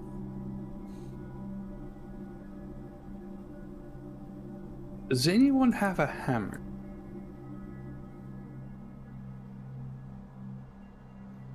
No. No? Okay. I suppose I was wondering. If I we could do have a potentially- hammer. Okay. I do actually have a hammer. I mean, if you would be so kind as to break the spikes on this platform. Yeah. Maybe this was like a torture device. If, like, you know, the Raikin fighting the Satsals, this was like something that was like, hey, we captured you. And now it's like, hey, man. Either way, nothing pleasant comes from this device and it needs to be destroyed. Yeah. Erlem will try to tactfully hammer or dull the blades, almost like a nail sticking up, and you just like hit it over so it isn't pointing up anymore. Or if you can break it. Give me an athletics check.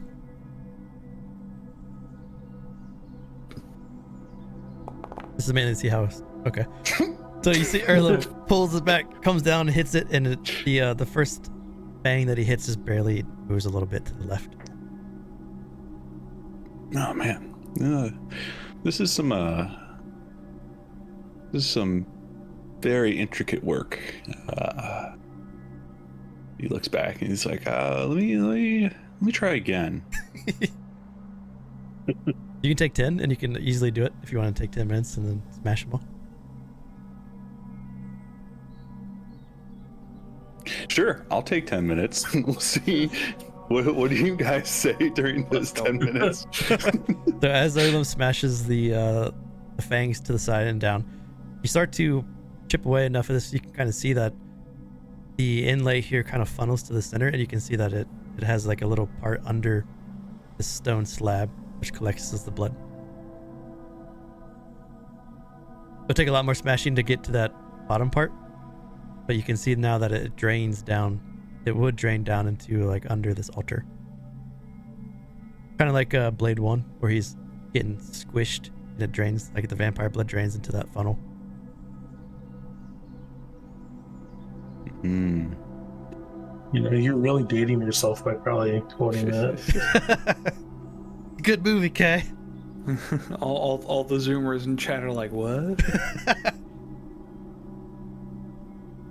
As you smash more of this altar, you can start to notice that the paint on the ground here almost looks like a trail that enough blood would be caught into and be funneled. It's hard to tell now because the side of the room is so dilapidated and falling apart that you're not sure where it would have led to, but it looks like it was some sort of device where they would put enough creatures in here to drain their blood, and the blood would funnel down in some way.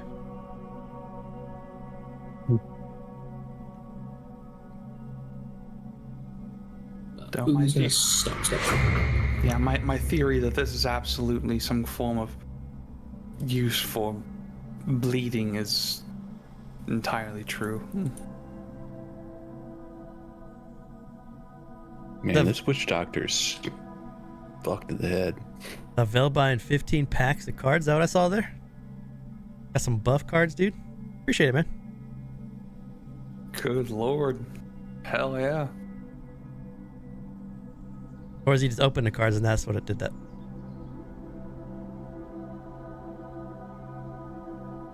I'm not sure of all the notifications yet from Streamloots.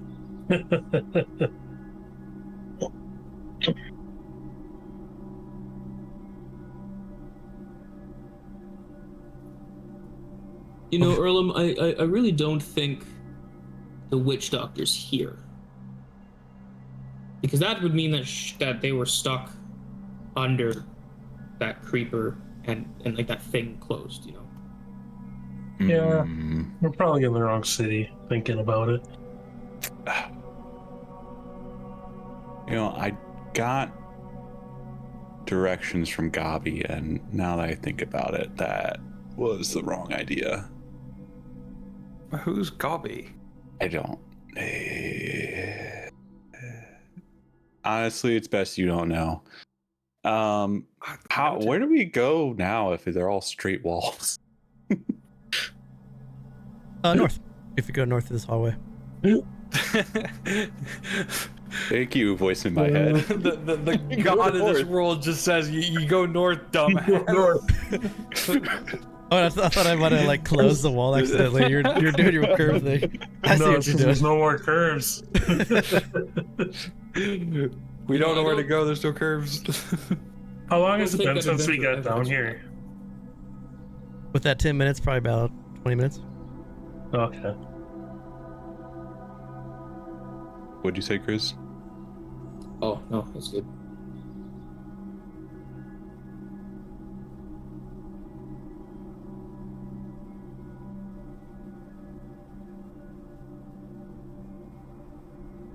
All right, so Erlem, as you guys step out here, something becomes very apparent. One is the floor in front of you has fallen away into darkness below much of this chamber.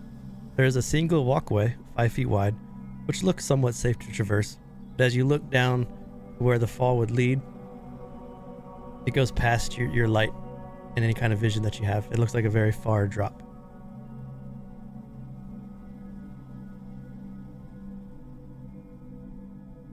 Oranki, what do your magical eyes tell you? I can't see much with this light.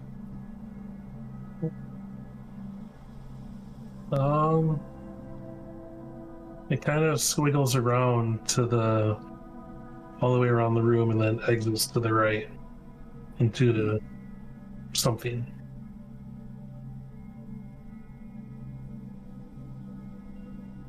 Do you see? Is there any indication that might lead to that central chamber? I can't tell by how much we've traversed. There's been a lot of rounded hallways, so I almost got lost. Don't ask me.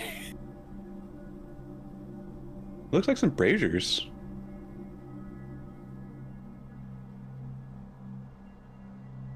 Anything special with the braziers? Or there's just columns? What about these little things right here? Yeah. Those are just columns. Okay. Look at those columns.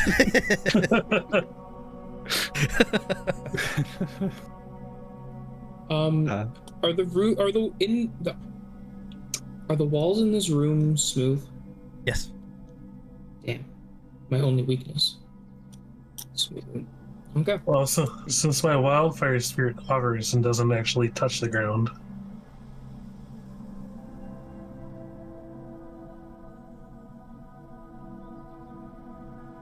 I'm just kind of set it up that way as for like a beacon point.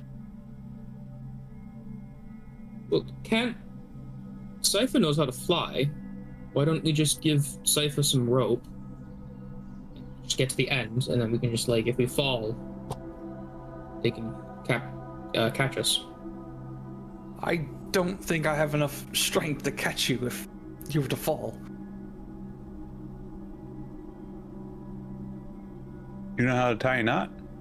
We got some columns here. Well, we could put some rope around the column back here. That should hold people's weight. Where are you going to tie it to on the other side? I mean, once we get over there, we'll know the route. Hopefully it's safe. Then why do you need the rope? In case I fall, or any of us fall, then we have some way of climbing back up, at least to safety. Well, we can't see down. Probably only need. That's why we don't want to fall. I don't know what's down there. You hear a disembodied voice that says, "Death." It's me.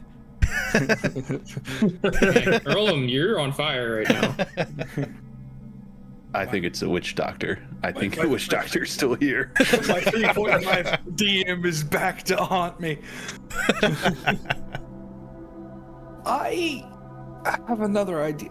I can fly, of course, so I think what might be best is I walk, and if I fall, I can catch myself while I'm flying, and we'll know that that's not a place to step. Ooh. I like that. I like that. And so I could just walk across everywhere and find the platforms that are safe. Assuming they fall, of course. Yeah. Yeah, sounds like a plan to me. All right. I was just gonna jump across, so that's like way better than my idea. So I'm gonna have the wing boots activated, but like still standing normally as I like slowly creep my way across. With each step, you can feel part of the platform not dip in, but kind of shake a little bit. As you get close to the wall, that the shaking isn't as bad. And then your wildfire spirit's hovering, right? He's not touching anything. Gotcha. So far, so good. With your 12 passive perception, when you get to right there, you notice right here, all you needed was a 12 to see, so you just hit it. There looks to be some sort of indent in this wall here and on the floor, and you look over and you can see inside the wall to the west here, there's a very large saw blade, which looks like it's going to pop out. Oh my. Only the penitent may pass. That would be a shame if you didn't tell us that. Of course. I am going to take a bag of sand and like toss it on the platform in front of me. Okay, so as the sand hits the little trigger point here, you see a blade shoot out and go the entire length and hit this wall here, then come back. Good to know. What's also funny is the only person that would have failed that is Erlem with his perception.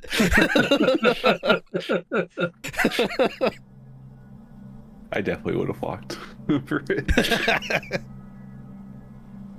I'm gonna like very gently like leap over that platform. Okay. And kind of feel around until I see the wildfire spirit. You get to here again, you see another one on the floor, another lever.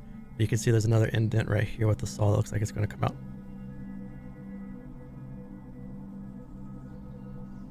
Okay, I'm gonna make note of that. So here and here. Gonna just sneak around that.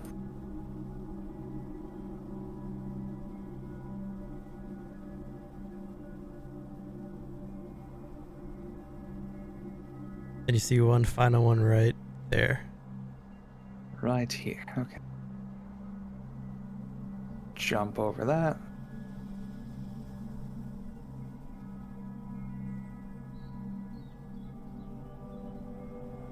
And do I see the antechamber? Yep. So you would come around. There's the stairs leads up into the chamber that you saw through the crack, with the snake skin and the decaying humans. Okay. Peeking around, I'm gonna then like fly my way back.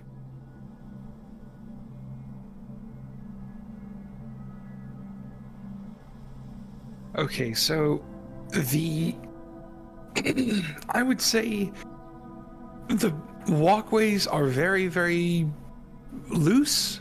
So I would say take it one at a time. There are different traps at specific places that if you like, I can escort each of you one at a time and tell you where to jump. Does that sound good? I'm pretty good sounds- jumping. Yeah. I think Erlem should go last. Oh, okay, yeah. I mean, hey. You're wearing armor. I don't know how heavy that is, and I don't want all of us to be stuck on this side. It's not like a toad thing. I think that's cool. I don't want you to, with your armor. break That's a fair. tile.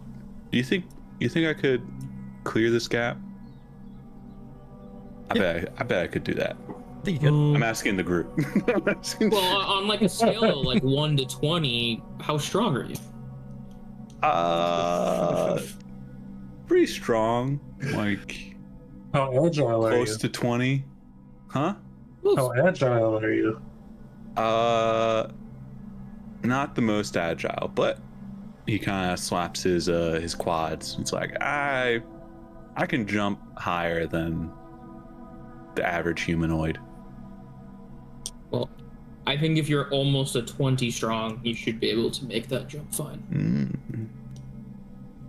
I'm Some concerned. Ular I'm con- intuition. I'm concerned about the amount of force it would take to do that might cause the bridge to collapse. Oh, okay. All right. Maybe on our way back. If necessary, yes. All right. So who would like to come first? I'm last. I'll go next. Why not? All right. And then I'm going to escort Bulu. Just kind of floating over the walkway. So right here, there's a trap that will lead to a blade that'll poke out. There should be a bag of sand there. Don't step on that platform. All right. And you don't want me to jump? You can make a small leap over here. Just don't try to do anything too foolhardy. Oh, I suppose that I could do that this once. There's another one right here, so just kind of sidle as such.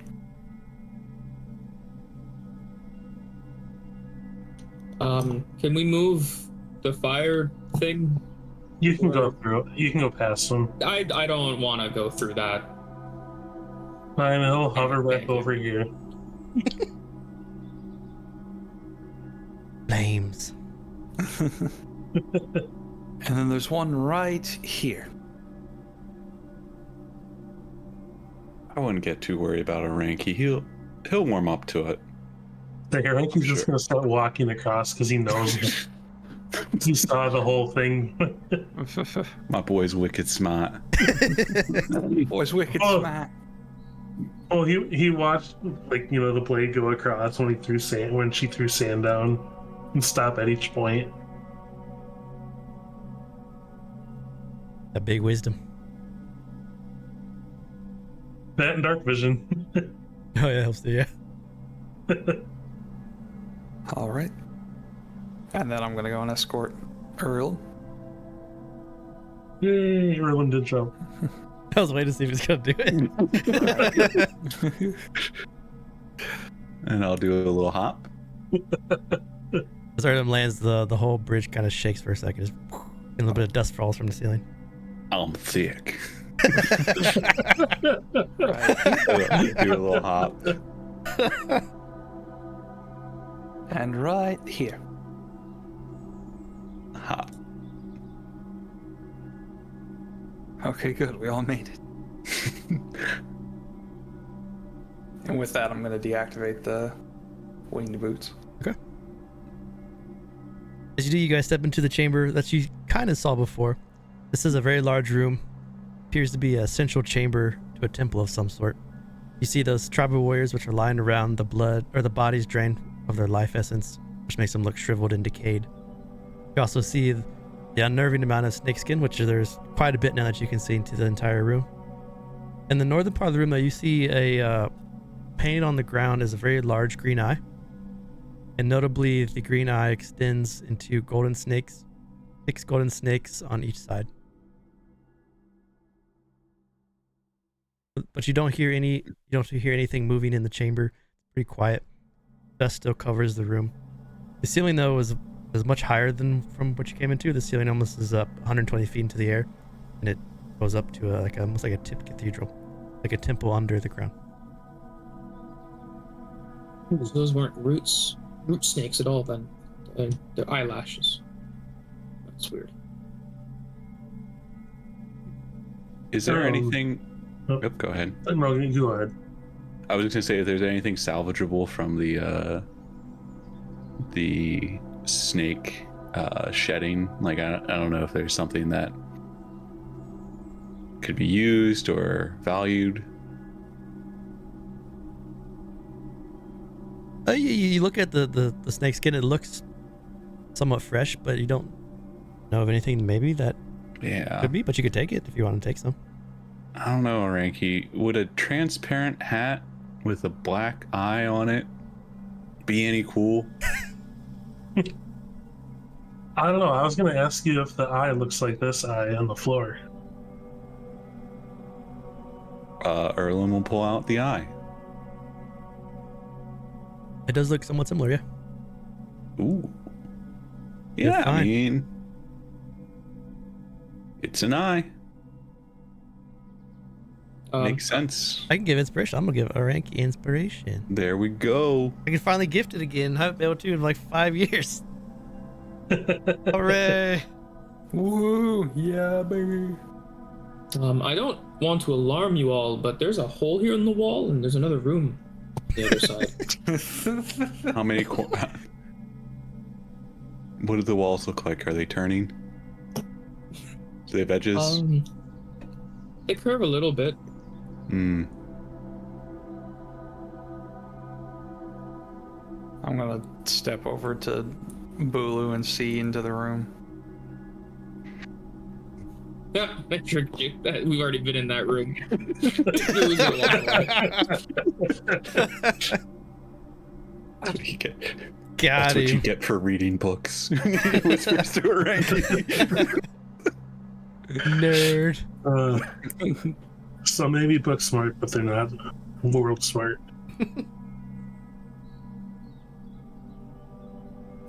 Sure, we'll go with that. I think you guys can also now kind of see in the northern part here. There's another very large gap, and then looks to be like the hallway here has started to fall into the ground. You'd have to jump to get to the other side.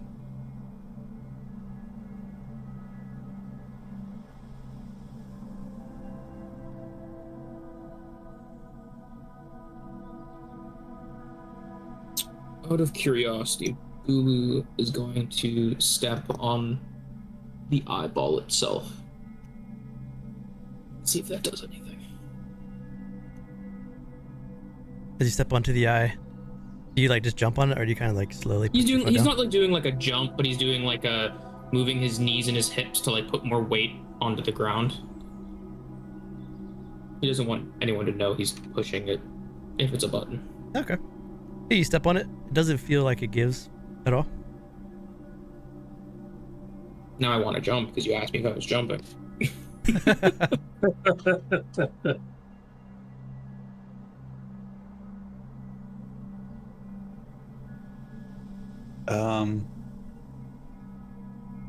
I mean, I can go first if we want to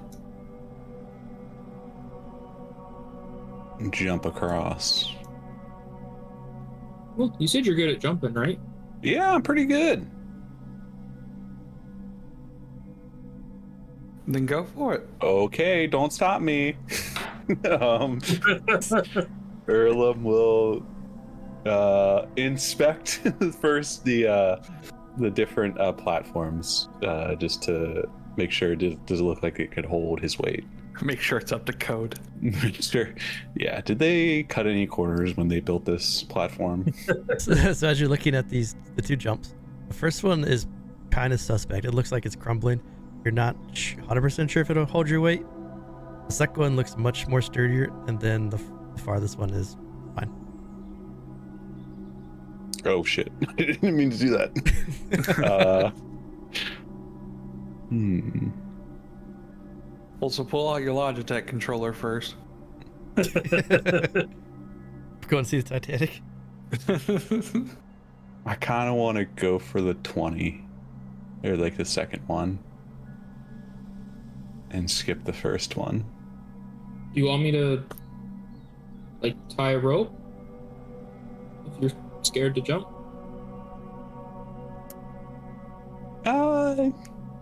It'd be good. I think it would be smart to tie some rope. Erlem will say as he just like stares down in the pit of nothingness, and he'll What's your strength? get some rope. My strength is a 17, 15. Okay. and then I also have this. So your long jump with a running start is 17 feet, not including your standing leap. So you would need to roll a 3 to make it.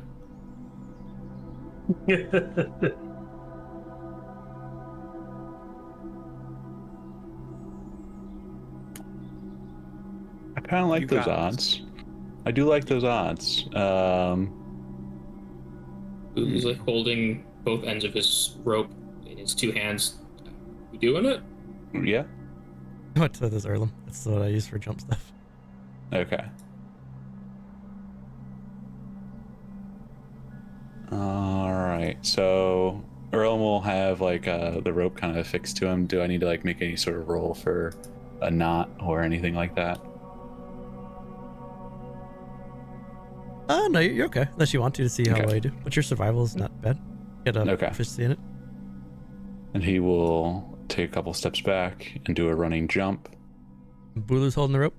Bulu's gonna like wrap it around his forearms and then hold on to it. So it's like he's not gonna. The only chance it'll like he's not gonna let go. He's gonna fall with him. You need to hit a 3 or higher. Easy. Don't overjump it. 27. Yeah, you jump into the pit. Just kidding. And then I'll hop over. Do I need to roll for that, or is it just a No, that's an easy jump for you. boom? So, as you guys watch Erlem jump over this, Erlem, you land into another large room here. This room, though, it shows much more Satzel decorative art, and you see coiled snakes paint on the floor. You also see, I think you can see it from your vantage point, but on the left and right of the east and the west of the walls, there are these alcoves, and in the alcoves, you see these stone, almost like guardians or like statues staring inward. And then in front of you is also a spiral staircase which leads down deeper into this temple. Mm. As you land, though, you hear, and it sounds like it's coming from the alcove to your west. Someone with the Okay. TV on. Like footsteps, like crackling, Yeah, or like stone is being like moved very heavily. Do I feel a sense of urgency? Like, oh, we gotta jump over this. I'm gonna go right there so you can see. You see a stone guardian step out. And it looks like this. I'll pop it up really big. But what you also notice Big is as boy. the stone guardian steps out, immediately as it emerges from the alcove, it's going to grow from 8 feet tall to 15 feet tall. And I'm sure it bleeds. I'm almost positive. Okay, guys. Well, at least this second one is pretty good. I wouldn't suggest jumping it if you're not confident. I have the rope on my side, so I'll try to hold it as best as I can, but I don't know how long I'll be able to hold it for. So, jump. Bruce. Yep. Would a 16 strength be enough to get to there? Because obviously it's like just passes the 15 point. Yeah, to get to this one. So to get to that one, a 16-foot jump would work. Yeah, you can running jump to there, yeah. All right, Powers. I will do that. No step of the wind needed. Oh, I didn't even have to roll. If that's what it was based off of the state, yeah. Ready to start with the long jump. Yeah. Does the long jump give me enough to?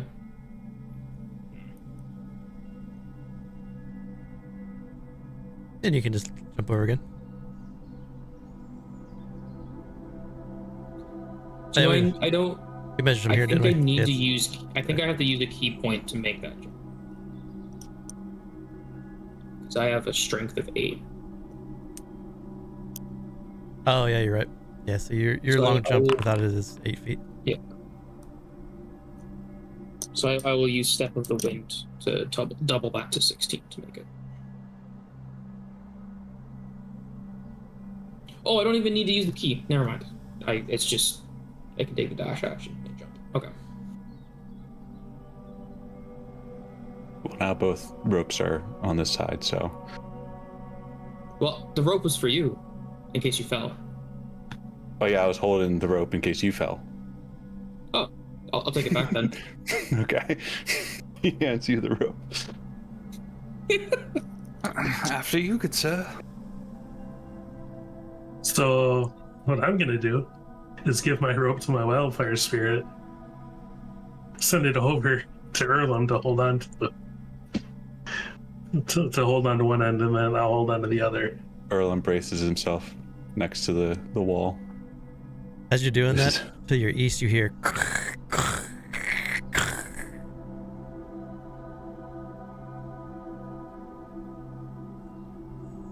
Yeah, so my jump calculator is going to be junk too, because my strength's only an 8. You have 8 strength? Yeah, Yes, you have 8 feet of long jump. and this is So you could get to there.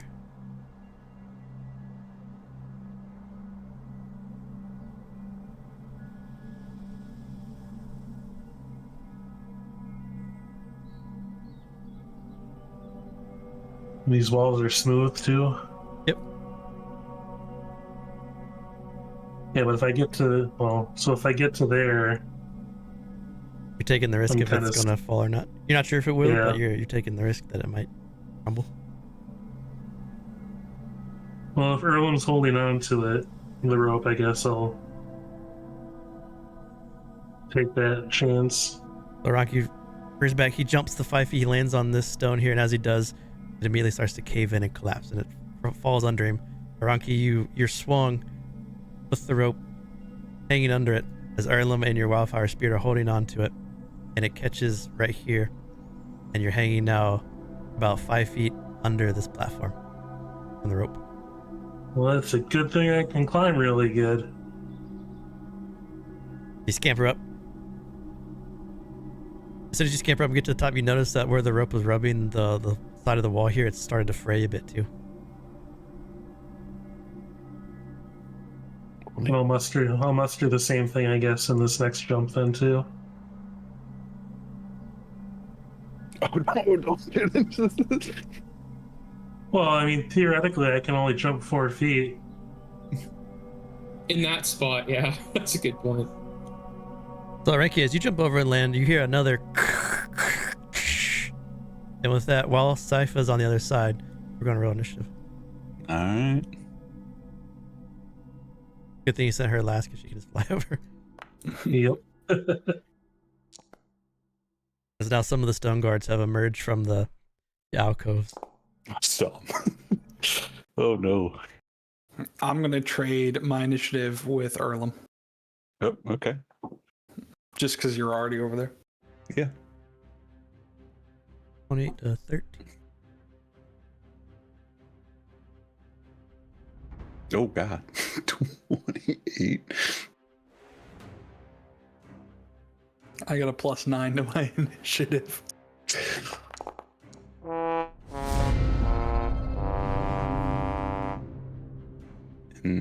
Alright, Erlem's up first. Inspired by saving Oranki's life a little bit, Erlem will drop the rope and turn to. Oh, we have it on both sides. You see a wall?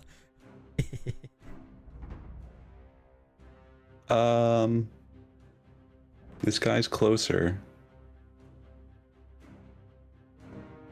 And I will target and make 2 attacks. Of course. All right. 6 points.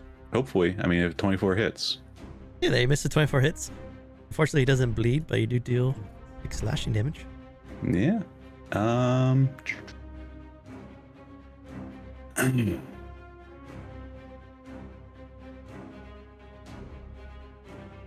I think it's just best just to use it. Action surge. Attack again. Extra 4. 10 points of damage. Let's go. Kind of sad that you guys getting the little spinny marker under you. The turn? No, Yeah, I'm not either. no, I don't see. No. I'm gonna try and refresh to see if it gives it to me.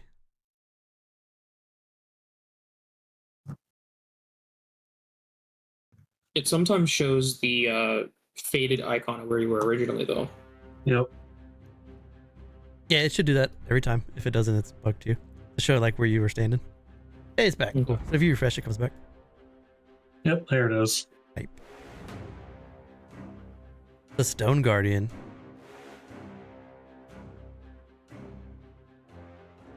Gonna move 30 feet to there.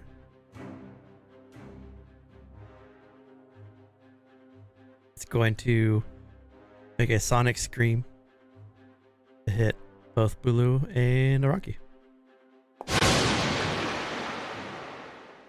Strength saves.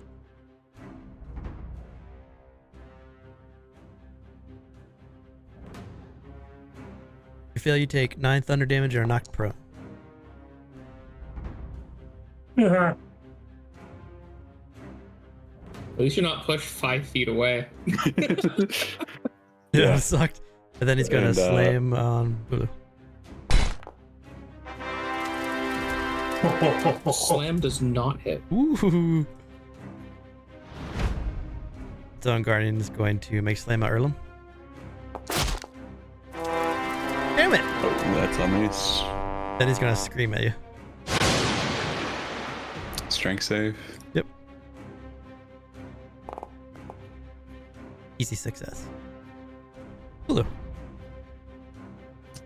Yeah, Bulu is going to punch the stone guard.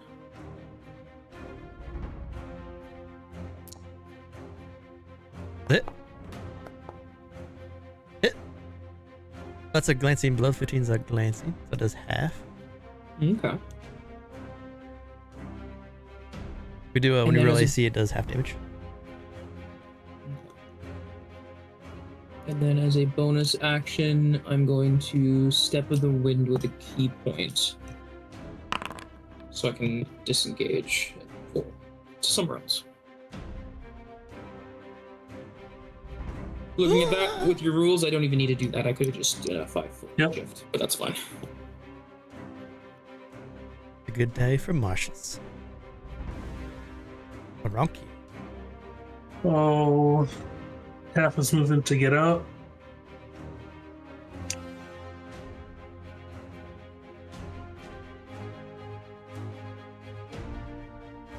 So if I have 35, does that take 15 or 20? 15. It rounds down.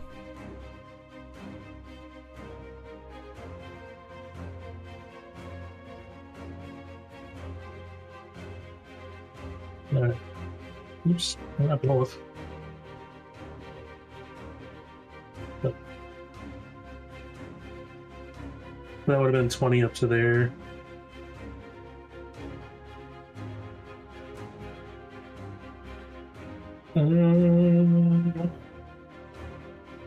Just because I didn't like it.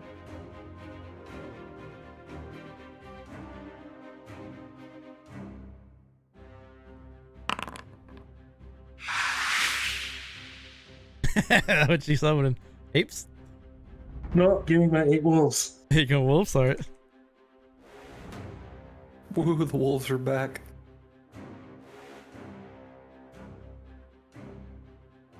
I'm gonna start dropping them. You can throw them where you want to put them. Yep. 3, 4.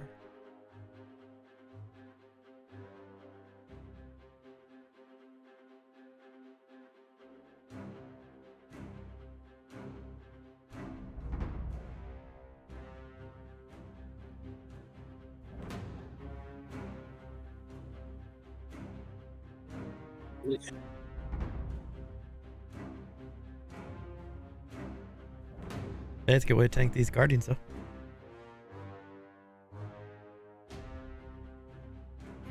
Alright. So we got that.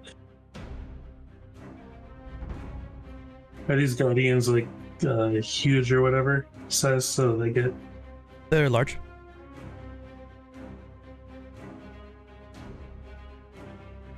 Do I have to situate these guys differently to get the +2 then for flanking? Let me check to make sure, because I forget if it was large or huge. I'm pretty sure it's huge.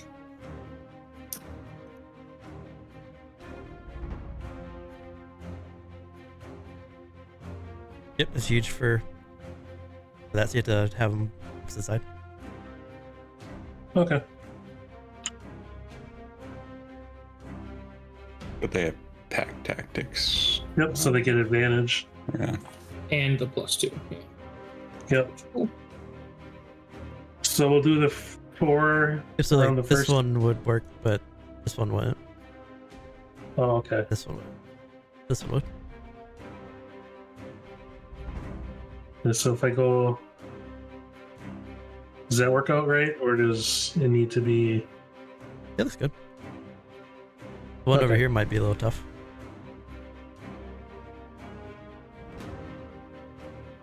Yeah, it works. Okay. All right. So we'll do the 4 bites at this one first.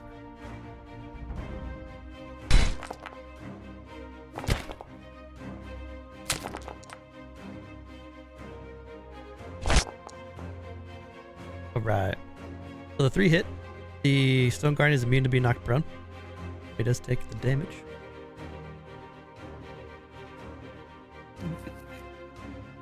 He did more damage than I did. All right, and then we'll do the other 4 bites.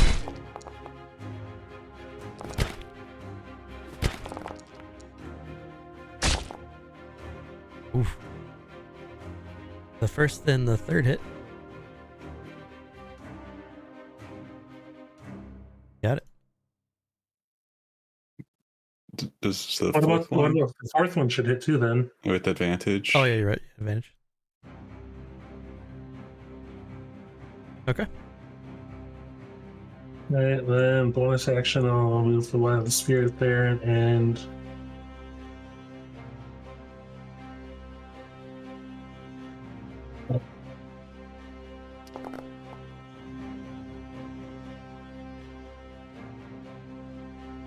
at the one by Erlem. Okay. Got it. Little flame seed.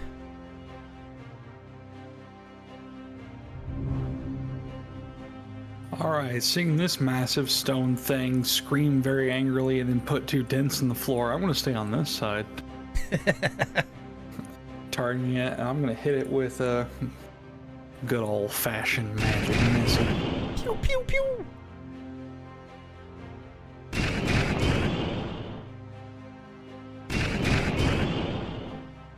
Nice. At 2nd level, so Ooh, 2nd level. The last one, the Stone Guardian's looking pretty rough as his body's starting to crumble around you. that's all I can do. The Stone Guardian rolled a nat 1 on.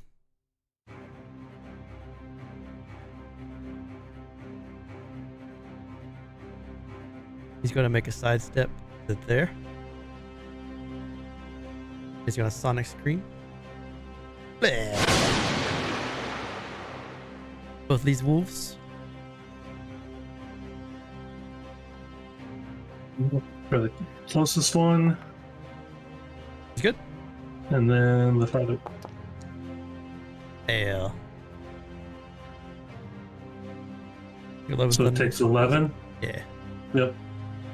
Then he's going to slam the wolf that he missed.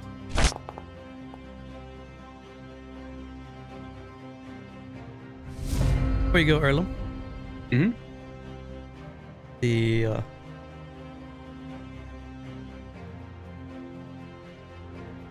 creature here is going to start to step out and emerge into the space. Of course, of course. It's better than a layer action. Erlem's up. Oh, the one that I was attacking initially. I'll go ahead and make 2 swings at again. Ooh, first one and second one hits. Okay, okay. Dice and dice.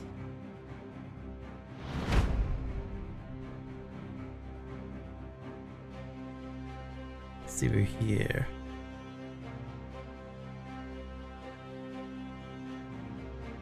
Gonna punch the wolf to his right with a slam.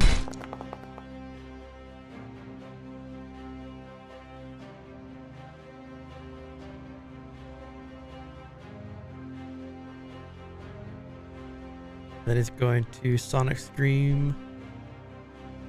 Can hit both. Which one do I want to hit? The one that way.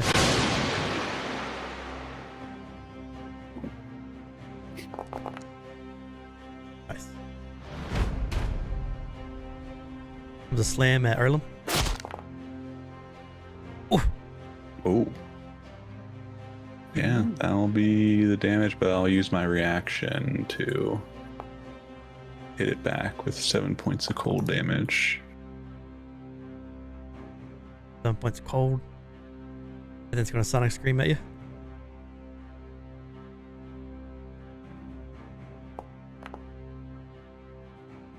Ooh. 5 thunder and knock prone.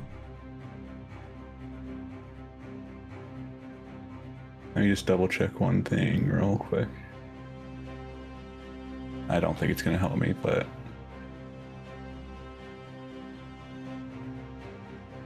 yeah, that's not going to help me. Okay.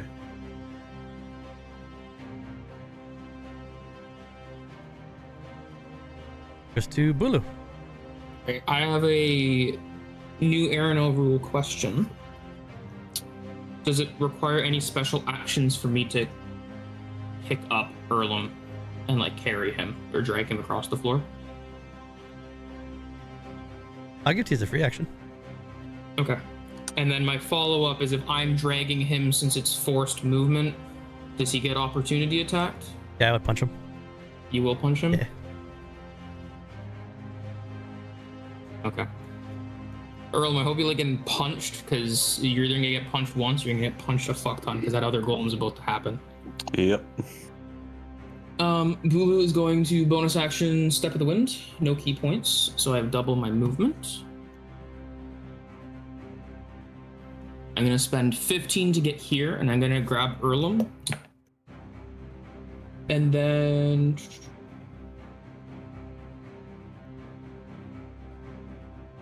You allow him to grab you, Erlem? Yeah. Does this counts as like a grapple? Yeah. Or is it just normal? Okay. Yeah, just grab him. Alright, Erlem, we're going on a ride.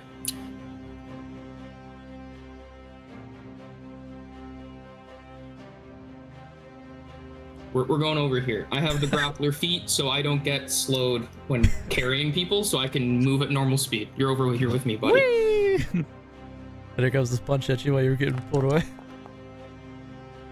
Oh, it's not horrible. I'll let you go, like, right here, though, so you're not next to these wolves, if that's cool. Yeah. I guess I'll have to move myself there. And then I'm gonna punch this guard twice.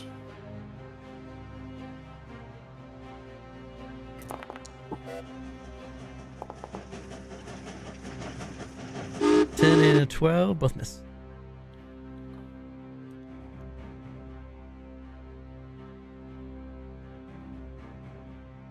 Fucking monks. That's me? Oranki. Alright, I'll move up to Erlem. What? Do that first.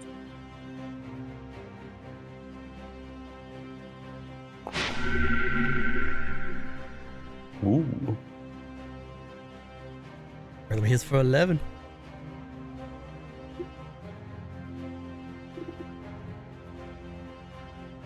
I'm gonna move to like the center of that thing. Well, They're going down, so you won't get any cover from. no, I know, it's fine. Okay. I just want to be far enough away. Get away. Yeah, just get 5 feet out. Or,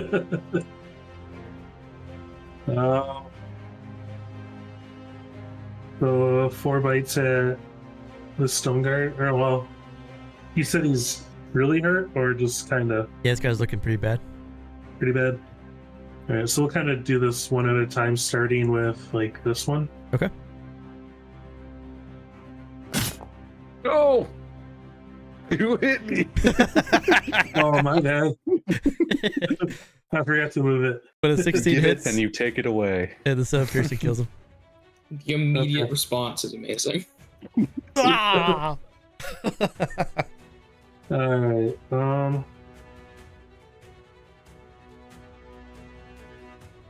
let's see, so that one there, so he's gonna actually become cannon fire.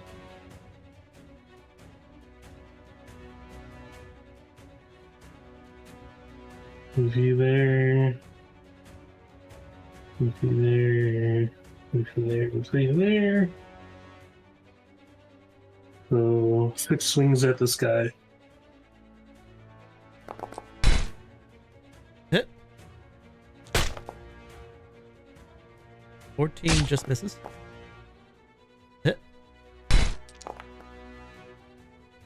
Hit. He's getting dogpiled by wolves. That should have been the last attack, I believe. He took some pretty good damage. He's looking rough, but he's still standing upright.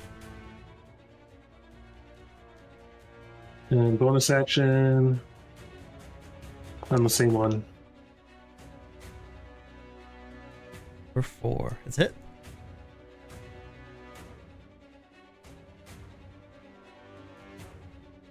Yeah. I can't click on my turn. I gotcha.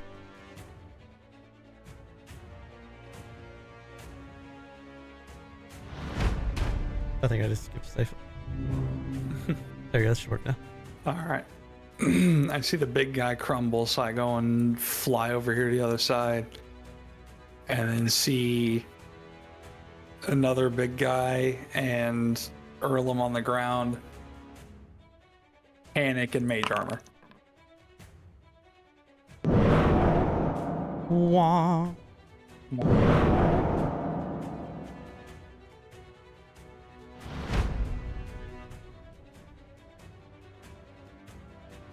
Stone Guard's gonna run to here. Gonna punch the wolf. Excuse me, it's a good boy. He's a good boy. Yeah, it's a dead good boy. Then he's gonna scream. Can't get. He's gonna scream at the wildfire spirit.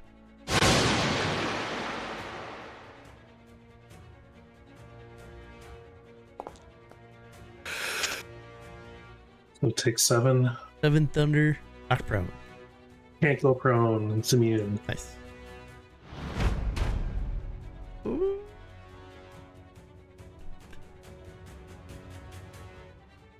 Size up to there. Sonic. Those 2 wolves. Alright. Let's see. Close one. Go instead.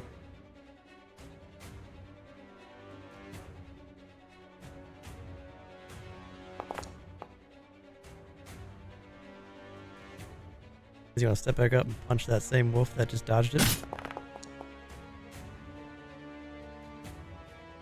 Nope. Erlem. You have a little bit of rug burn. But you're okay. Yeah. My thighs are chafed.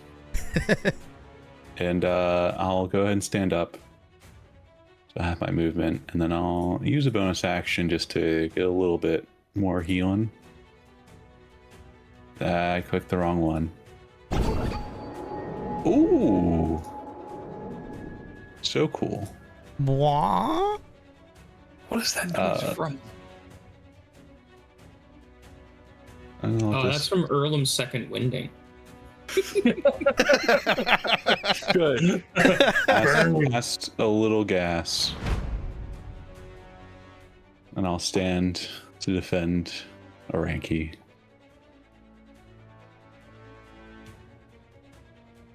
He's going to.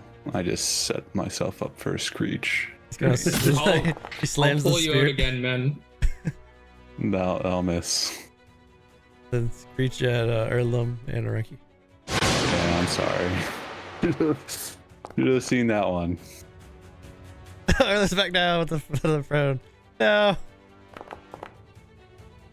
The Oranki's down with the prone. And Oranki, make another con save for your wolves. You both take 5 thunder damage. Oranki lost the wolves. Why? You had to beat a 10. I have advantage because of my Moonsicle. my warcaster feat. Wait, Warcaster? Yep. Nice. Oh boy. You just beat it. You take 5. Take 5. And you're prone. Bulu.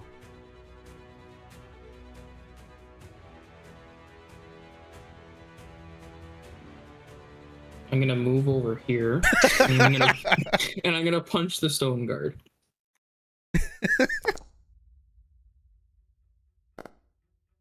Hit. That's enough. Oh, cool. All right, I was just gonna push it back into the dogs, but that works. Sorry. And then I'm gonna bonus action Step of the Wind.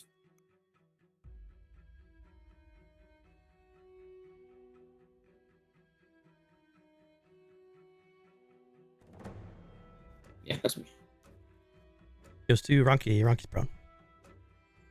All right. Stand up. I'm no good for you, Oranki. Get away.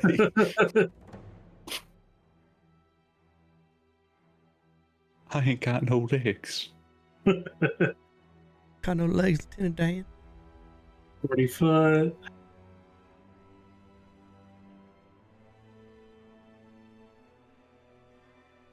Foot. So when we make this best animal bracket, wolves obviously will make it past the first round. This is all, Erlem's saying this all as he's knocked prone to the group. He's just laying on the ground, just caught in the ceiling. So you see, Well, wolves are good like early levels, and then they really drop like fast. Yep. In this essay, I will explain how the wolves are the highest bracket animal. This wolf is gonna dash there. Subscribe to Tier Zoo. That wolf will dash there. So there's 2 wolves that get to attack. These top 2 stone guard. Hit. And hit. Why'd I make him prone? Ah! Because they're super strong wolves. Super prone. Right. Right. I don't think that'll work.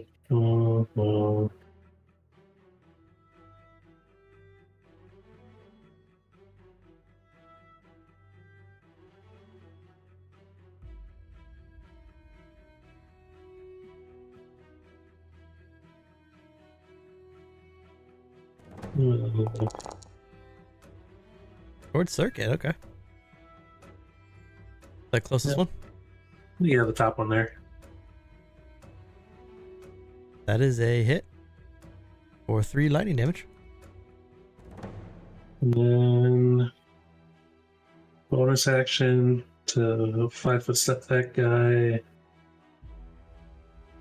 We'll hover back here and attack the same one. That's it. So guys, looking pretty rough. Safe. I'm gonna go and distance, and more distance.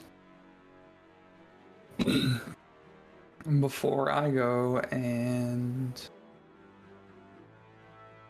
Yeah, you know what? For funsies, I'm gonna go and cast slow right on the stone guard.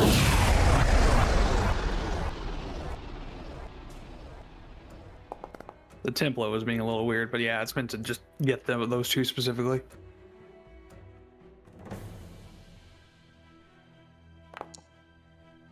Both fail. I have a slow condition. That makes it easier. So affected target speed is halved, takes a -2 penalty to AC and Dex saving throws, and it can't use reactions. And it must either use an action or a bonus action, not both. Wah, wah, wah, wah, wah. Yeah. Yeah, no, you just hear the sound of like a clock ticking over them before like it just starts to slow down to half speed. And that's it.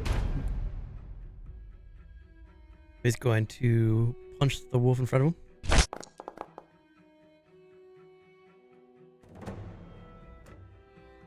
Okay. The sonic scream is part of the action or the attack. It just goes. Bleh!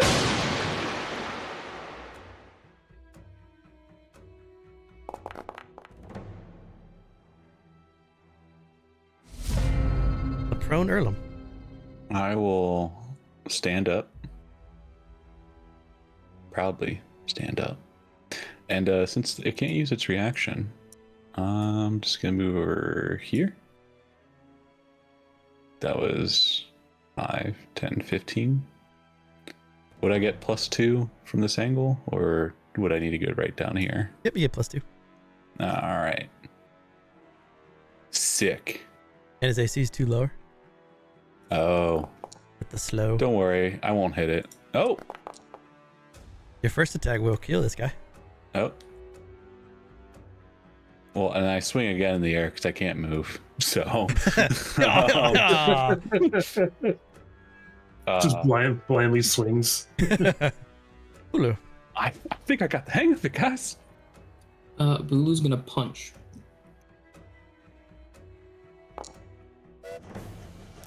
But a crit, nice. I'll take that. All 3 hit because of the slow. Oh, damn. All right.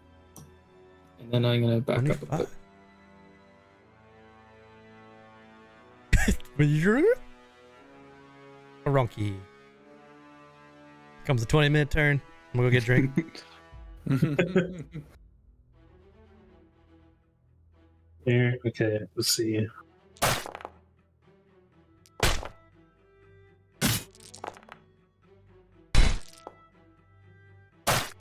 Yes, dice everywhere. After that 4th bite, Stone Guardian is dead.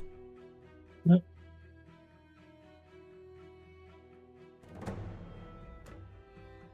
And that is combat. Woo. Now you're staying in this this large room. A couple of these statues haven't moved yet, but you don't think they're part of the triggered trap mechanism. Now there's another staircase which leads south. What'd you guys like to do?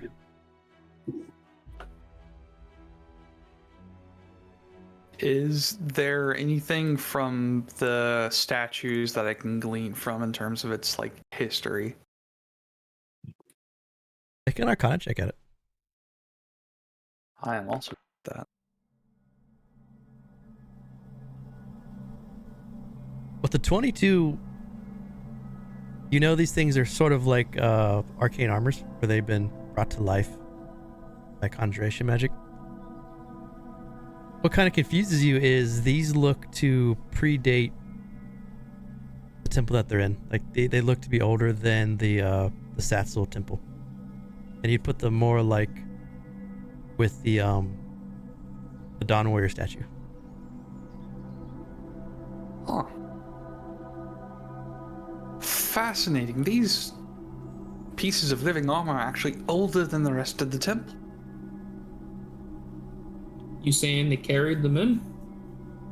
I'm suggesting that this was potentially a temple to some other being before it was taken over by the Satsul. I wonder how they didn't trip it. That's Maybe- a very good question. Maybe we weren't supposed to step on the second one.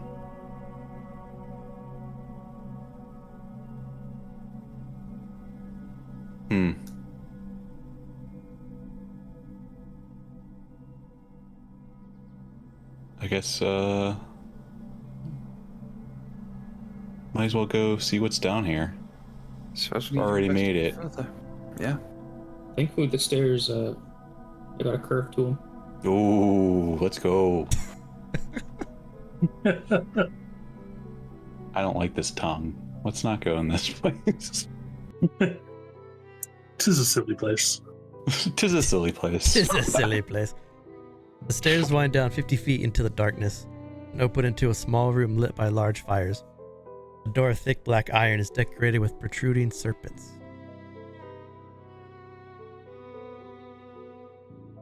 I'm happy that the mage armor shines still on Saipha. That's cool.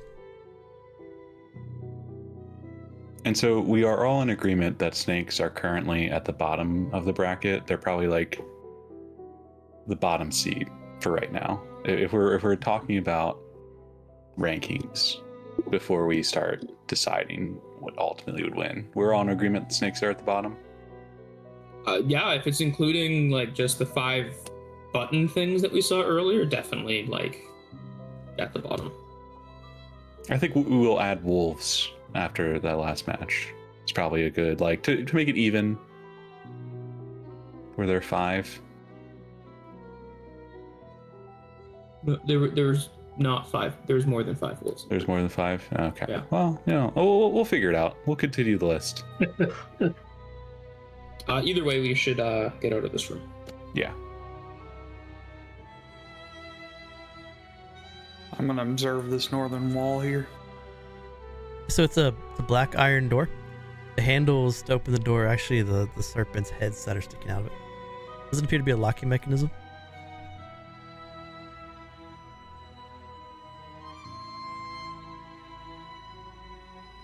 Open the door.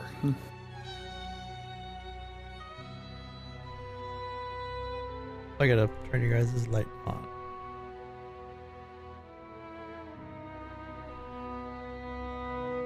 Do you think this door is okay? So this black iron rod door is the same, but you do notice that there is a bunch of arcane writing going across the door, almost like a spell has been put on the door from this side.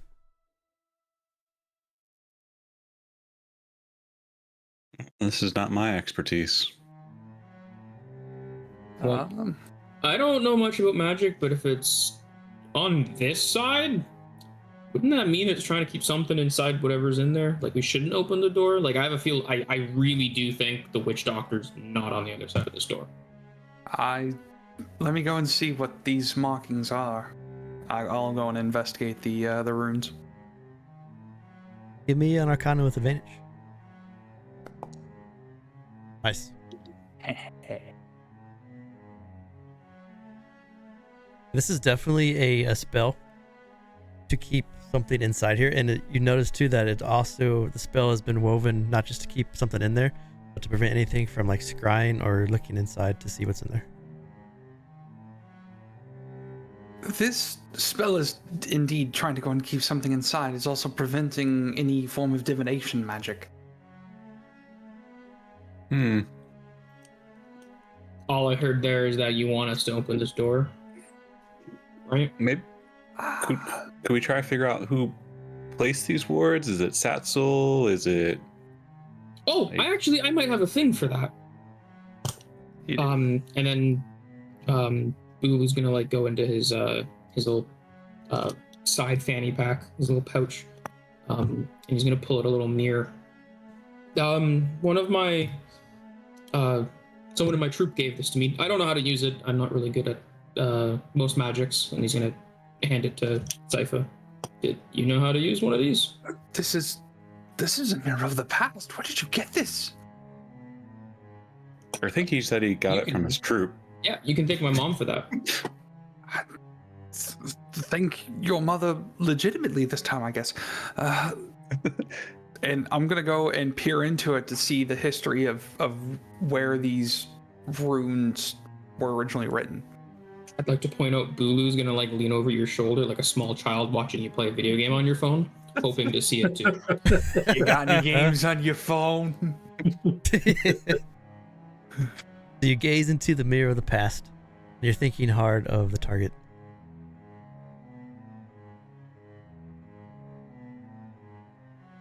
You see this creature. I can pop up. You see this creature. It looks like in the Latin. He wears no clothes, but he's holding a very gnarled staff. It just looks like a tree. And you can see him scribing onto the door here. It almost looks like, though, as you watch, that he's not scribing onto the door. He's re-scribing the door, like he's rewriting over runes that were already in place when he was writing it. Fascinating. Is Saipha the only one that gets to see this? I think it's anyone that looks in the mirror at the same time sees into it. Where's that item at?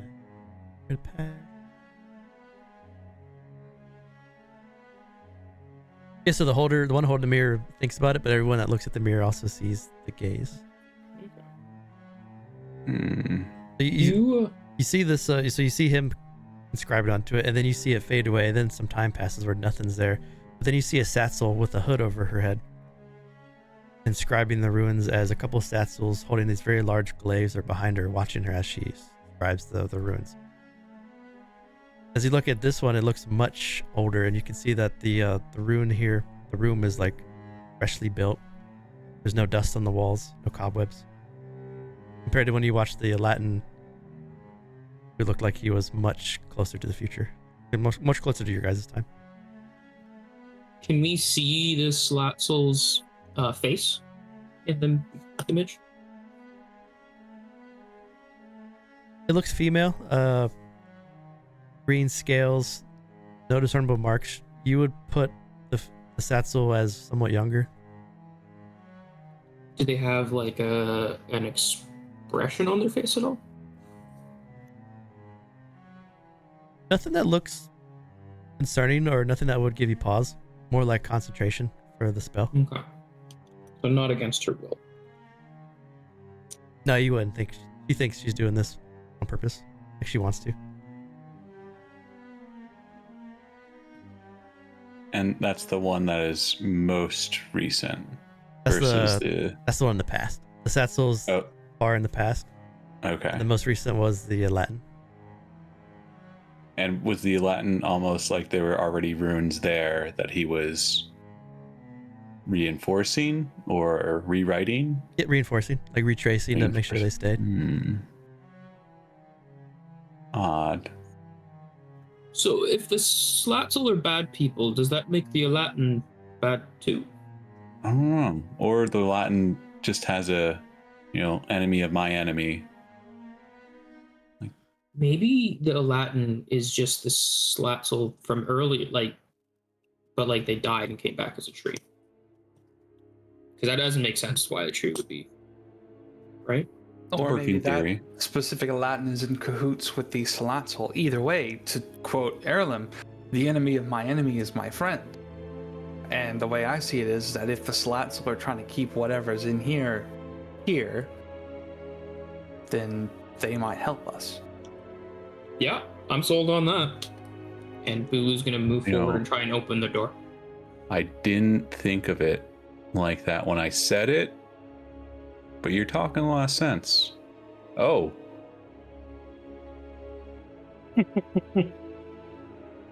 As Erlem is talking and Bulu pushes open the door, you see an 80-foot long hallway flanked by roaring braziers and a pool of stagnant water. You see more tribal warriors, the same style, with their bodies drained of life essence, looking like decaying fruit. At the far end of this hallway is a room sectioned off with a very large red curtain, which you can see hints of green light under the curtain. I don't think we did a proper check on the other ones earlier, but what species are these grapefruit people? It's hard to they're human. It's hard to tell what ethnicity, but they're all human. Yeah. They're human. Okay. Yep.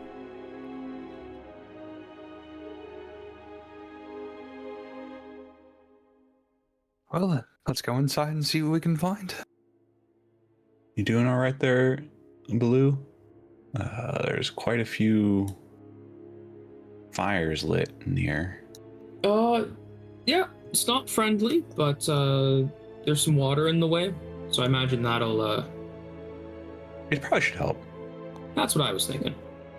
A little good defense is the best offense.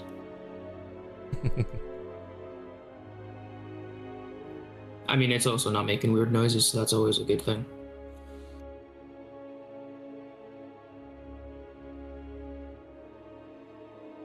As you slowly you walk past each of these decaying bodies, you can see like the horror in their face, looking like they've seen something that drains them.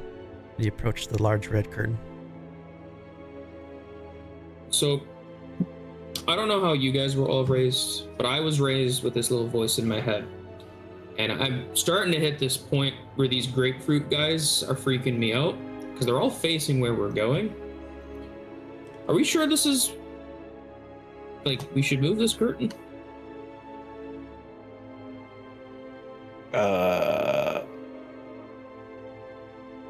Something about the enemy of my enemy is my friend, I think, maybe. I don't know how that's changed since from the end of the hallway to here, but I mean, well, you make a good point. The only thing that is certain is complete uncertainty, so there's only one way to find out, and it's to see. I hope this doesn't come off as rude, but Saipha, are you human? Yes. All right. Stay behind us. This thing has a thirst for humans. Mm-hmm. Nods his head. I will keep that in mind. Bulu's gonna Alright. look at Erlem and kind of like gesture we should move it at the same time. Yeah. Synchronize door opening or curtain opening. I don't know if I would look directly at whatever the green light is, but we'll see. Let's You guys open are seeing green light. underneath the curtain, Oh, I must have missed that as a player. Oops. unless I'm making that up. Yeah, you see a Like little you you said, see yeah. green light shine under the curtain. Okay. Cool. Yeah, let's open her up. Soylent Green is people. As you pull back it's a the party. curtain, you look inside and you see a large chamber. Most of the light in this room comes from 6 10-foot wide stone snakes, heads coiled up. Each snake has a large green gem inlaid into the forehead, which shines green and hums slightly. The stone snakes reach to the floor, turning into a painted mosaic that covers the ground. Each snake comes together, forming the head of a larger snake with piercing yellow eyes. That's what you can see in the center of the room. At the far end of the room is a shimmering green barrier, presumably powered by the 6 green crystals. Inside, lying across the makeshift stone throne, is a satchel adorned in some sort of religious or militaristic regalia. You see her pair of yellow, serpentine eyes peer directly into your soul. She takes an impressive golden staff in her hand and rises up to greet you. Yes. The smell of the living tastes so sweet. Don't be shy. Come closer so I may taste it better. Do not worry, I cannot harm you. Now, the human's our friend, okay? Like, you can't touch her.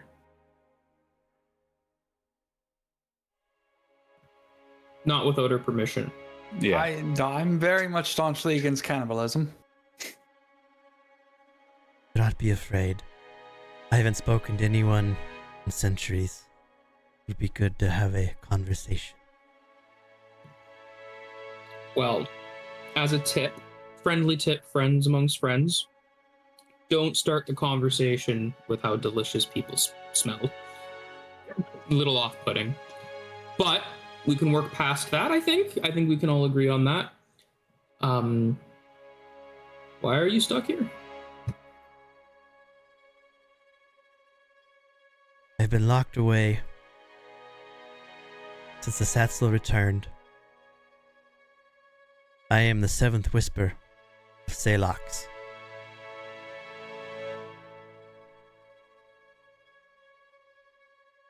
The other 6 imprisoned me here. See? And she points at the 6 statues with the gem inlaid, which is reminiscent to the 6 golden eyelashes hanging from the green eye. She says, "My name is Zolly the Forgotten. I just wish to conversate." I think this is a good spot to end it tonight, as you guys have walked in here and met Zolly, since it's getting a little late. Yeah. We'll pick up next week as you guys have entered the chamber, and maybe give you like a week to think about what you want to talk to Sasso, who is imprisoned. No, I'm ready to free her. Let's go. She convinced me. That is an option. You can free her if you want to. Oh, everyone said no. You just not speak for me.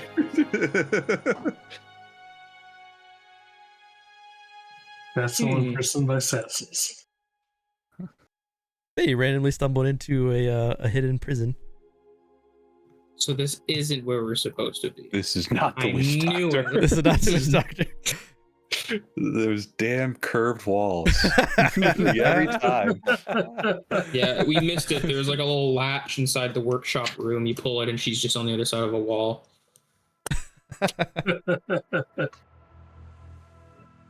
All right, so we play again next week at 8 o'clock. Let's go. Don't do any long rest or anything, Oh, yeah. because you guys are like pausing in the middle of a crawl almost. I prepped way too much, like I thought I would. Ah, well. Well, just wait till we get to the bracket, okay? We're gonna get some great content out of that. Oh yeah. And that means I'm gonna hold the article I was gonna release tomorrow until next week. So it's a surprise when you guys talk to her. All right. That was fun. Yeah, it was a good time. It's good to play again. Yeah, definitely. We have a very odd team, but they work really well. It's good to get Saipha. Voice of reason. Yeah. I mean, if Saipha wasn't there, I would have just started jumping across the platforms. I feel like it's gonna be my Saturday game. Or Vel will be the voice of reason. We'll see. Vel being the voice of reason, I think you're asking a lot out of That's him. terrifying if that's the case. That's what I got. You know, say like if he's the voice of reason, I dread to know who else he's playing with. Shadow Comment might be the voice of reason. Maybe it'll be Comment. Comment definitely will be. Yeah, definitely comment. Definitely not Carrot or Mud. Nope. Well, you know, Mudford, I'm sure will not be. Nope. Yeah, that was fun. Good to get back into it. Learned a lot about OBS tonight as I was going through it. That's pretty great. My next stream is on Saturday at 2. Although I might sneak in a Dave the Diver. I've been wanting to play that on stream. I might play some Dave the Diver. If anyone's played that yet? Pretty great. I've heard good things. Yeah, it's pretty good. Thanks for watching, and we'll see you in the next one. Have a good night. Later. Later. See ya.